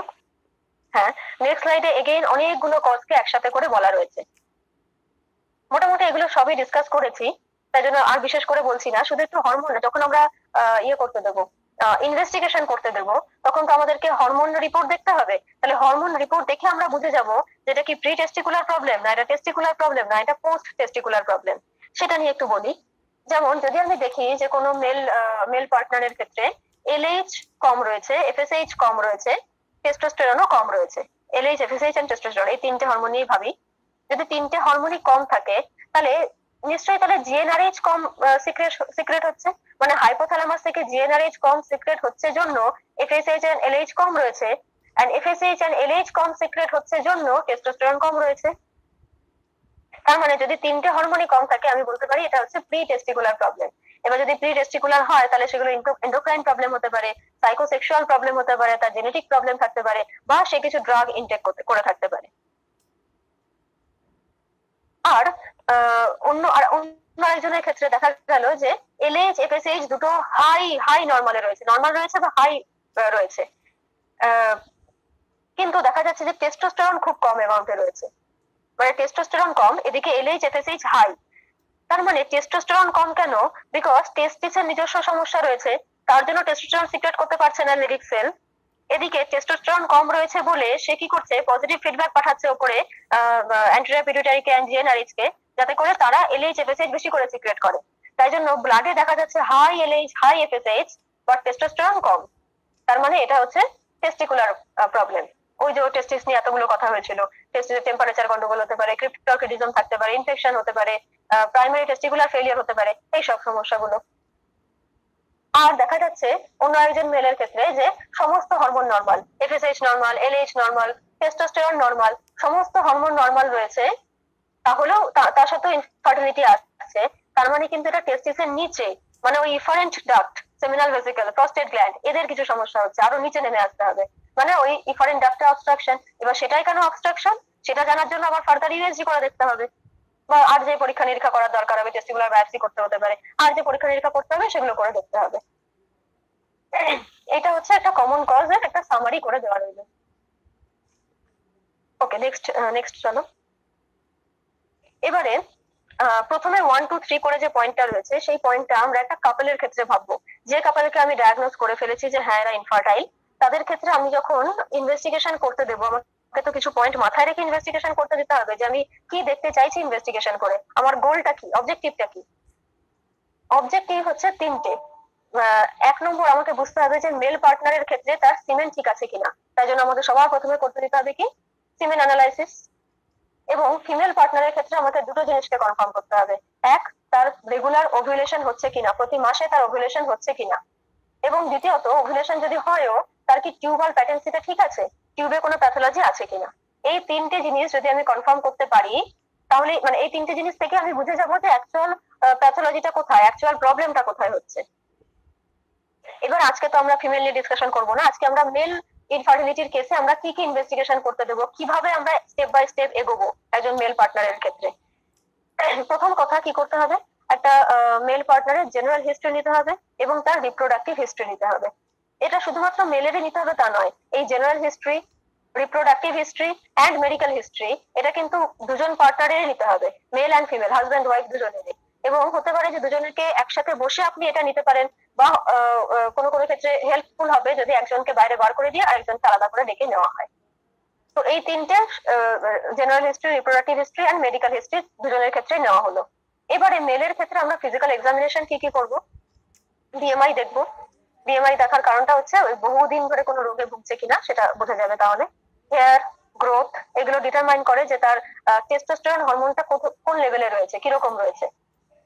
গাইনিকোম্যাস্টিয়া, গাইনিকোম্যাস্টিয়াটা কেন, অ্যাকচুয়ালি তো টেস্টোস্টেরন ফর্মেশনটা কোথা থেকে হয়, ইস্ট্রোন থেকে হয়, মানে ইস্ট্রোন হচ্ছে প্রিমিটিভ ফর্ম অফ ইস্ট্রোজেন। তাহলে ইস্ট্রোন অ্যাকচুয়ালি কনভার্ট হবে টেস্টোস্টেরনে। যদি কোনো পুরুষের ক্ষেত্রে ইস্ট্রোন টেস্টোস্টেরনে কনভার্ট না হয়ে ইস্ট্রোজেনে কনভার্ট হয়ে যায়, তার ক্ষেত্রে গাইনিকোম্যাস্টিয়া হবে, মানে ব্রেস্ট ডেভেলপমেন্ট হতে শুরু করবে, অনেক সময় মানে ব্রেস্ট মিল্ক ফর্মেশনও হতে শুরু করে প্রোল্যাক্টিন হরমোনের কারণে। তো এই গাইনিকোম্যাস্টিয়া আছে কিনা আমাকে একবার দেখে নিতে হবে। এবারে খুব ইম্পর্টেন্ট যেটা, সেটা হচ্ছে inspection and palpation of genitalia. আমরা ইউজুয়ালি হোমিওপ্যাথিরা অ্যাভয়েড করে থাকি এই জিনিসগুলো, কিন্তু এটা অ্যাভয়েড করা উচিত নয়, এগুলো একবার দেখে নেওয়া উচিত। Inspection and palpation of genitalia, এখানে আমাদের কি কি দেখার মানে কি কি দেখার দরকার আছে। একটা হচ্ছে size and consistency of the testicle. Size and consistency, size যদি একটা ছোট রয়েছে একটা বড় রয়েছে, সেক্ষেত্রে ওটা মানে একটা টেস্টিকলের অ্যাট্রেসিয়া হয়ে থাকতে পারে, ইনফেকশন হয়ে থাকতে পারে, প্রিভিয়াস কোনো ইনফেকশন হয়ে থাকতে পারে, বা যদি আনডিসেন্ডেড থাকে সেটাও বুঝে যাওয়া সম্ভব। কনসিস্টেন্সি অফ দ্য টেস্টিকল, যদি ইনফ্লামেশন হয়ে থাকে, ইনফেকশন হয়ে থাকে, তাহলে ফাইব্রোজ হয়ে যাবে, সেটাও কনসিস্টেন্সি দেখে বোঝা যাবে। তাই জন্য size and consistency. Then testicular volume, testicular volume কি করে মেজার করব, টেস্টিকুলার ভলিউম মেজার করার একটা ইনস্ট্রুমেন্ট আছে, ওটাকে বলে অর্কাইডোমিটার। অর্কাইডোমিটার, টেস্টিকুলার ভলিউম নরমালি হওয়ার কথা অ্যাটলিস্ট 20 ml, অ্যাটলিস্ট 20 ml হওয়া উচিত। তো ওটা মেজার করে নিতে হবে একটু। আচ্ছা, ভ্যারিকোসিল, যে ভ্যারিকোসিলটা আমি আগেও বলেছিলাম যে ভেন গুলো টর্চুয়াস হয়ে গেছে, ভ্যারিকোসিটি ডেভেলপ করেছে, স্ক্রোটাল ভেন গুলো, ওই যে পাশে ছবি রয়েছে। তো যখনই ভ্যারিকোসিল ডেভেলপ করলে কি হবে, মানে টেম্পারেচারটা বেড়ে থাকবে স্ক্রোটাল স্যাকের, তার জন্য স্পারমাটোজেনেসিস হবে না। তো ভ্যারিকোসিল আছে কিনা আমাদের দেখে নেওয়ার দরকার। এবং ভ্যারিকোসিল এত ইম্পর্টেন্ট কেন, একটু আগে বলেছিলাম, it is one of the primary cause, মানে most important cause of primary infertility of male, most important cause of primary infertility of male. তাই জন্য ভ্যারিকোসিল আমাদের চেক করে নেওয়ার প্রয়োজন আছে। পরের স্লাইডে চলো। এবারে যদি হ্যাঁ, এবারে আমি মানে ফিজিক্যাল এক্সামিনেশন হয়ে গেল, এবার আমি হচ্ছে ল্যাবরেটরি ইনভেস্টিগেশন করতে দেবো। প্রথম ফার্স্ট ইনভেস্টিগেশন হওয়া উচিত সিমেন অ্যানালাইসিস। আমি ওটা সেকেন্ডে রেখেছি, একটা কারণ আছে তাই রেখেছি। ধরলাম আগে রুটিন ইনভেস্টিগেশন করতে দিলাম, মানে সিমেন অ্যানালাইসিস এন্ড ব্লাড ইউরিন এগুলো সব একসাথেই করতে দেওয়া হয় অ্যাকচুয়ালি। এবার রুটিন ব্লাড এক্সামিনেশন করতে হবে, রুটিন ইউরিন এক্সামিনেশন করতে হবে, তার সাথে আমাদের পোস্ট প্র্যান্ডিয়াল ব্লাড সুগারটাও একবারে দেখে নেওয়া উচিত। তাহলে একবারেই প্রথমবার যখন আমি ইনভেস্টিগেশন করতে দিচ্ছি, আমি সিমেন অ্যানালাইসিস করতে দেবো এবং তার সঙ্গে urine examination, routine blood test, মানে ওই TC, DC, ESR, haemoglobin percentage, এগুলো থেকে আমি বুঝে যাবো যে ওর লোকটা অ্যানিমিক কিনা, বা তার কোনো ইনফেকশন হয়ে আছে কিনা, ক্রনিক ইনফেকশন বা অ্যাকিউট ইনফেকশন কিছু হয়েছে কিনা, সমস্ত কিছু ব্লাড রিপোর্টে ক্লিয়ার হয়ে যাবে। অ্যান্ড সুগার আছে কিনা, পিপিবিএস। এবারে এই দুটো কিন্তু আমি প্রথম করতে দেবো, নিচের গুলো আমার প্রথমেই করতে দেওয়ার কোনো মানে হয় না। এই দুটো করতে দেওয়ার পরে যদি আমি বুঝতে পারি কোথাও একটা গন্ডগোল হচ্ছে, তখন তাহলে ফার্দার কোথায় গন্ডগোল সেটা বোঝার জন্য FSH, LH, TSH, testosterone, prolactin এইসব হরমোন করতে দিতে হবে। এবারে যদি আমি বুঝতে পারি যে শুধুমাত্র টেস্টিসেরই সমস্যা, তাহলে আমি টেস্টিকুলার বায়োপসি করতে দেবো ফার্দার। এগুলো কিন্তু স্টেপ বাই স্টেপ, একবারে কখনো নয়। এবার যদি আমি বুঝতে পারি না টেস্টিসের সমস্যা নয়, তাহলে আমি ক্যারিওটাইপিং করতে দিতে পারি। ক্যারিওটাইপিং কেন না, যদি মেল ক্লাইনফেল্টার সিনড্রোম হয়, মানে 47XXY থাকে, বা অন্য কিছু কিছু জেনেটিক ডিসঅর্ডার, কনজেনিটাল বা জেনেটিক ডিসঅর্ডারে জেনেটিক টেস্টিং করে আমাদেরকে বুঝতে হতে পারে যে কেন এই ডিসঅর্ডারটা হচ্ছে। তো এরকম জেনেটিক টেস্টিং ফার্দার কিছু করতে দিতে হতে পারে, সেটা ডিপেন্ড করছে আগের রিপোর্ট কি এসেছে তার উপর ডিপেন্ড করছে আমার ফার্দার ইনভেস্টিগেশন কি হবে। Last, immunological test. এই ইমিউনোলজিক্যাল টেস্টটা শুধুমাত্র মেল পার্টনারের করলে হবে না, মেল এন্ড ফিমেল দুজনের একসাথে করতে হবে। কেন করতে হবে? একটু আগে যে বলছিলাম না যে সার্ভাইকাল মিউকোজা যদি সিমেনকে বা স্পার্মকে অ্যান্টিজেন হিসেবে ট্রিট করতে শুরু করে, যে এটা বাইরের লোক, আমি এর এগেনস্টে অ্যান্টিবডি ক্রিয়েট করব, তাহলে ওই যে অ্যান্টিজেন অ্যান্টিবডি ফর্মেশন হচ্ছে কিনা এইটা দেখার জন্য ইমিউনোলজিক্যাল টেস্ট করতে হবে। এটা শুধু মেলে টেস্ট করলে হবে না বা শুধু ফিমেলে টেস্ট করলে হবে না, মেল এন্ড ফিমেল দুজনের একসাথে টেস্ট করতে দিতে হবে। এটা একটা নির্দিষ্ট ওয়ে, আবার ডিটেলসে বলবো যখন আমরা ফিমেল ইনফার্টিলিটি পড়বো। ওকে, নেক্সট স্লাইড। এবারে সিমেন অ্যানালাইসিস জিনিসটা খুব হাতি ঘোড়া কিছু নেই, কিন্তু ব্যাপারটা হচ্ছে কিছু রুল আছে। এই রুলগুলো বলে দেওয়া দরকার বলে আমি এখানে কয়েকটা পয়েন্টকে লিখে দিয়েছি।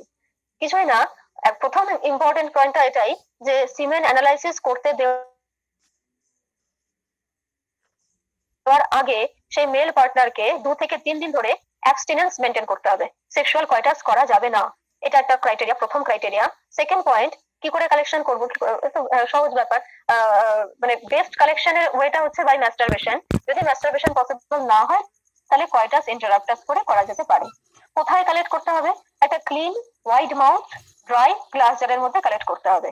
এবং ওই যে বলেছিলাম লিকুইফ্যাকশন হয়ে যায়, স্পার্মের মোটিলিটি নষ্ট হয়ে যায় 2 আওয়ার্স এর মধ্যে, তাই জন্য ওই কালেকশন করে স্যাম্পলটাকে 2 ঘন্টার মধ্যেই সমস্ত পরীক্ষা নিরীক্ষা করে ফেলতে হবে আর কি, নাহলে স্পার্মের মোটিলিটি আমার ডিলে করার জন্য ভুলভাল আসবে।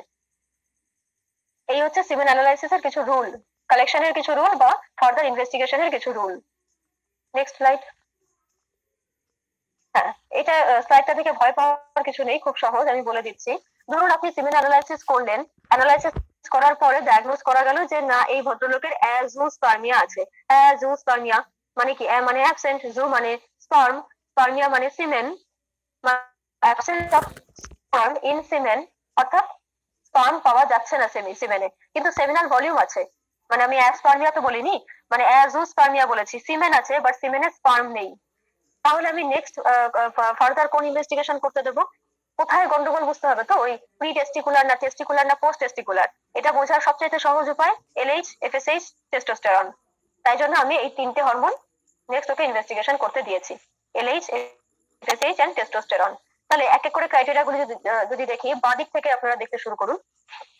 দেখা গেল যদি দেখা যায় যে এলএইচ ও কম, এফএসএইচ ও কম, তাই জন্য টেস্টোস্টেরনও কম, তার মানে স্পার্মাটোজেনেসিসই হচ্ছে না। যদি এলএইচ এফএসএইচ না আসে, স্পার্মাটোজেনেসিস তো হবে না। তো আলটিমেটলি তার প্রবলেমটা কোথায়? প্রি টেস্টিকুলার, মানে ওই হাইপোথ্যালামো পিটুইটারি অ্যাক্সিসের প্রবলেম রয়েছে। এবার তাহলে আমি মানে এটা যেহেতু একটা পুরো ফাংশনাল একটা গন্ডগোল, এক্ষেত্রে এদের এইসব কথাবার্তা শুনে লাভ নেই, এরা নাকি পালসেটাইল গোনাডোট্রপিন দেবে, এসব করে তো লাভ নেই। আমাকে করতেটা কি হবে? সিম্পল হোমিওপ্যাথিক ট্রিটমেন্টে এর অনেক ভালো রেজাল্ট পাওয়া যায়। তাহলে এইটা গেল এক রকমের ক্রাইটেরিয়া। মাঝখানটা যদি দেখি, মাঝখানের যে পার্টনার, তার ক্ষেত্রে কি হয়েছে? এলএইচ বেশি আছে, এফএসএইচ বেশি আছে, টেস্টোস্টেরন কম হয়ে গেছে। মানে কি হচ্ছে? টেস্টিসের গন্ডগোল বলে টেস্টোস্টেরন কম তৈরি হচ্ছে, মানে লেডিক সেল টেস্টোস্টেরন কম তৈরি করছে। টেস্টোস্টেরন গিয়ে অ্যান্টেরিয়র পিটুইটারি টিউমারাস দিচ্ছে যে এই এলএইচ এফএসএইচ সিক্রেট করো। এলএইচ এফএসএইচ প্রচুর বেশি ব্লাডে, কিন্তু সে তো কিছু করতে পারবে না, যত স্টিমুলেশন দিক। টেস্টিস তো স্পারমাটোজেনেসিস করতে পারছে না, তার মানে টেস্টিসের নিজস্ব সমস্যা। এটাকে ফার্দার আমি কি করে বুঝবো টেস্টিসের কি সমস্যা? সেটার জন্য আমাকে করতে হবে টেস্টিকুলার বায়োপসি। এবার যদি টেস্টিকুলার বায়োপসি করে আমি দেখতে পাই যে টেস্টিসে মানে মধ্যে স্পারমাটোজেনেসিস হয়তো হয়েছে, কিন্তু ওই স্পার্ম গুলো কোনো কারণে বেরিয়ে আসতে পারছে না, এপিডিডাইমাল অবস্ট্রাকশন হতে পারে, ইফারেন্ট ডাক্টে কোনো অবস্ট্রাকশন হতে পারে, তাহলে আমাকে এবার যদি মানে কাপল যদি চায় তাহলে আমাকে কি করতে হবে নেক্সট স্টেপ? এটাকে বলে artificial reproductive technology, ART, artificial reproductive technology. এটাকে বলছে আর্টিফিশিয়াল রিপ্রোডাক্টিভ টেকনোলজির একটা উপায় TESE। TESE কথাটার মানে কি? টেস্টিকুলার এক্সট্রাকশন অফ, মানে টেস্টিকুলার স্পার্ম এক্সট্রাকশন। মানে আমি একটা নিডল ঢুকিয়ে টেস্টিস থেকে স্পার্ম গুলোকে বার করে এনেছি, যেগুলো ভায়াবল স্পার্ম রয়েছে, হেলদি স্পার্ম রয়েছে, সেগুলোকে বার করে এনেছি। আমি ল্যাবরেটরিতে সেগুলোকে ক্যাপাসিটেট করাচ্ছি। দেন আমি কি করছি? ICSI। ICSI কথাটার মানে কি? Intracytoplasmic sperm injection. ইন্ট্রাসাইটোপ্লাজমিক অর্থাৎ আমি ফিমেল পার্টনার থেকে সেকেন্ডারি উসাইটকে কালেক্ট করে এনেছি, আর এদিকে আমি টেস্টিস থেকে স্পার্মকে কালেক্ট করে এনেছি, দিয়ে এবার পুরোটাই ল্যাবরেটরিতে আমি করছি। একটা হেলদি স্পার্মকে আমি সাইটোপ্লাজমের মধ্যে, মানে সেকেন্ডারি উসাইটের সাইটোপ্লাজমের মধ্যে ইনজেক্ট করছি। এটা হচ্ছে আর্টিফিশিয়াল রিপ্রোডাক্টিভ টেকনোলজি। তার মধ্যে দুটো part, TESE followed by ICSI। আচ্ছা, এর পরের যদি ক্রাইটেরিয়াটা দেখি, দেখা যাচ্ছে যে LH normal, FSH normal, testosterone normal, তো সবই নরমাল রয়েছে হরমোন গুলো। তার মানে কি হয়েছে? স্পারমাটোজেনেসিসে কোনো সমস্যা নয়, তার মানে প্রি টেস্টিকুলার সমস্যা নয়, টেস্টিকুলার সমস্যা নয়, সমস্যাটা নিশ্চয়ই ওয়ে আউটে, বেরোতে কোথাও অসুবিধা হচ্ছে। বেরোতে অসুবিধা হচ্ছে মানে ডাক্টাল সিস্টেমে কোথাও একটা অবস্ট্রাকশন হয়েছে। এবারে আমি তো একটা অ্যাজোস্পার্মিয়াকে স্কেডিউল করছি, এদিকে অ্যাজোস্পার্মিয়া স্পারমাটোজেনেসিসটা ঠিকই হয়েছে। তাহলে এই ভাষাটা অ্যাকচুয়ালি, এই যে ডায়াগনোসিসটা হবে, এটা অ্যাকচুয়ালি কি হয়ে যাবে? Obstructive azoospermia. মানে অবস্ট্রাকশন হয়েছে বলে এর সিমেনে কোনো স্পার্ম পাওয়া যাচ্ছে না, এটাকে বলছে অবস্ট্রাকটিভ অ্যাজোস্পার্মিয়া। এবার যদি এই অবস্ট্রাকটিভ অ্যাজোস্পার্মিয়া হয় তাহলে কি করব? এটা ফার্দার আমাদের নেক্সট স্লাইডে গিয়ে দেখতে হবে। Next slide please. হ্যাঁ, এখানে এই স্লাইডে আমি হ্যাঁ, এই সাইডে একটা ছবিটা যদি আপনারা দেখেন, এটা একটা জাস্ট মেল স্ট্রাকচারকে দেখানোর চেষ্টা করেছি।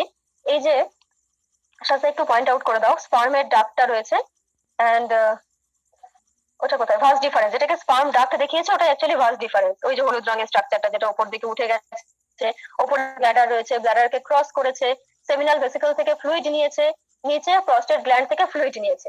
এইবারে আমাদেরকে এখানে একটু ভালো করে ভাবতে হবে যে সিমেনের মেন কন্ট্রিবিউটর কারা? Seminal vesicle and prostate gland. Hello, শোনা যাচ্ছে? শোনা যাচ্ছে। হ্যাঁ হ্যাঁ, এবারে সিমেনের কন্ট্রিবিউটর কারা? Seminal vesicle and prostate gland. তাহলে যদি দেখা যাচ্ছে যে সিমেন, যদি কোনো মেল পার্টনারের ক্ষেত্রে আমরা দেখি যার অবস্ট্রাকটিভ অ্যাজোস্পার্মিয়া রয়েছে, তার সেমিনাল ভলিউম ঠিকই আছে, সেমিনাল ভলিউম ঠিক আছে, এবং সিমেনের মধ্যে ফ্রুক্টোজ রয়েছে। যদি সেমিনাল ভলিউম ঠিক থাকে এন্ড সিমেনের মধ্যে ফ্রুক্টোজ থাকে, তার মানে কিন্তু সেমিনাল ভেসিকল ঠিকঠাক কন্ট্রিবিউশন দিতে পেরেছে। তাহলে অবস্ট্রাকশনটা সেমিনাল ভেসিকলের ওপরে। বোঝা গেল কিনা ব্যাপারটা? যদি সেমিনাল ফ্লুইড ভলিউম ঠিক থাকে এবং সেমিনাল ফ্লুইডে ফ্রুক্টোজ থাকে, তাহলে অবস্ট্রাকশনটা কোথায় হবে? সেমিনাল ফ্লুইড, সেমিনাল ভেসিকলের ওপরে হবে। আর যদি সেমিনাল ভলিউম ঠিক না থাকে বা সেমিনাল ভলিউমে যদি ফ্রুক্টোজ না থাকে, তাহলে নিশ্চয়ই অবস্ট্রাকশনটা নিচের দিকে হয়েছে, মানে সেমিনাল ভেসিকলের নিচে বা প্রস্টেটের উপরে হয়েছে, এরকম কোনো জায়গায় হয়েছে। এইটাই হচ্ছে দেখানোর ছিল। পরের স্লাইডে চলো। এই যে যার ক্ষেত্রে অবস্ট্রাকটিভ অ্যাজোস্পার্মিয়া হয়েছে, দুটো ক্রাইটেরিয়া ভাবতে হবে আমাকে। যদি সিমেনের ভলিউম নরমাল থাকে এবং যদি সেমিনাল মানে সিমেনের মধ্যে ফ্রুক্টোজ প্রেজেন্ট থাকে, তার মানে অবস্ট্রাকশনটা কোথায় হয়েছে? উপরের দিকে হয়েছে। তাহলে আমাকে একটা স্ক্রোটাল আল্ট্রাসাউন্ড করে দেখতে হবে যে অ্যাকচুয়ালি কি অবস্ট্রাকশন হয়েছে, কি সমস্যা হয়েছে। আর যদি সেমিনাল ভলিউমটা খুব কম থাকে এবং সেমিনাল ভলিউমের মধ্যে যদি ফ্রুক্টোজ না থাকে, তার মানে ব্লকটা কোথায় হয়েছে? নিচের দিকে হয়েছে, সেমিনাল ভেসিকলের নিচে হয়েছে। এইবার সেমিনাল ভেসিকলের নিচে কি হতে পারে? ডাক্টে অবস্ট্রাকশন হতে পারে। ডাক্টে অবস্ট্রাকশন যদি হয় সেটা জানার জন্য এগেইন আল্ট্রাসাউন্ড করতে হবে। আর হতে পারে যে ডাক্টই নেই, ডাক্ট নেই, এরকম একটা কন্ডিশন হচ্ছে। ওই একটা কনজেনিটাল কন্ডিশন, আগে নাম বলেছিলাম, সিস্টিক ফাইব্রোসিস। এবারে সিস্টিক ফাইব্রোসিস আছে কিনা সেটা জানার জন্য আমাদেরকে জেনেটিক টেস্টিং করতে হবে। সেটা একটা জিনকে ডিটেক্ট করতে হতে পারে, সেই জিনটার নাম হচ্ছে CFTR জিন, সিস্টিক ফাইব্রোসিস ট্রান্স রিসেপ্টর জিন। এবার যদি জেনেটিক গন্ডগোল হয় তাহলে তো আর কিছু করার নেই, ফলস ডিফারেন্স থাকলে এখানে কিছু করার নেই। এক্ষেত্রে জাস্ট জানানো থাকলো যে এই আমাদের ওয়ার্কআপ, মানে মাথায় রেখে তো ইনভেস্টিগেশন করতে হয়। এর পরের স্লাইডটায় আমি দেখিয়েছি যে একটু আগে যেটা নিয়ে কথা হচ্ছিল, আর্টিফিশিয়াল রিপ্রোডাক্টিভ টেকনোলজি, যার ক্ষেত্রে এরকম অলিগোস্পার্মিয়া হচ্ছে বা এরকম অবস্ট্রাকশন রয়েছে, বা একটু আগে আমরা দেখলাম যে অবস্ট্রাকটিভ অ্যাজোস্পার্মিয়া হলো, বা টেস্টিকুলার বায়োপসি করে দেখলাম যে টেস্টিস স্পার্মাটোজেনেসিস হয়েছে কিন্তু তারপর বেরিয়ে আসতে পারছে না। এই সমস্ত ক্ষেত্রে আমরা কি করছি, টেস্টিস থেকে ভায়াবল স্পার্ম, মোটাইল স্পার্মকে কালেক্ট করছি, দেন ল্যাবরেটরিতে সেগুলোকে ক্যাপাসিটেট করছি। একটা যে কোনো হেলদি স্পার্মকে নেওয়া হচ্ছে, মোস্ট হেলদি স্পার্ম যে থাকবে তাকে নেওয়া হবে এবং তাকে ইনজেক্ট করা হবে কোথায়, এই যে আর্টিফিশিয়ালি কালেক্ট করা রয়েছে আমাদের সেকেন্ডারি সাইট, সেটাকেও প্রিজার্ভ করে রাখা রয়েছে সেকেন্ডারি সাইটকে, তার মধ্যে ইনজেক্ট করে দিতে হবে। তাহলে এটাকে বলছে testicular sperm extraction followed by cytoplasmic sperm injection. বোঝা গেল কথাটা? ইন্ট্রাসাইটোপ্লাজমিক স্পার্ম ইনজেকশন মানে রিকভার স্পার্মটাকে আমরা আবার ওসাইটের মধ্যে ঢুকিয়ে দিচ্ছি। এটা যে কাপলরা আর্টিফিশিয়াল রিপ্রোডাক্টিভ টেকনোলজিতে ইন্টারেস্টেড তারা করতে পারেন। অনেকটা বড় হয়েছে আজকে, অনেকটা সময়ও আমি নিয়ে নিয়েছি, বাট আপনাদের ধৈর্যের জন্য অনেক ধন্যবাদ।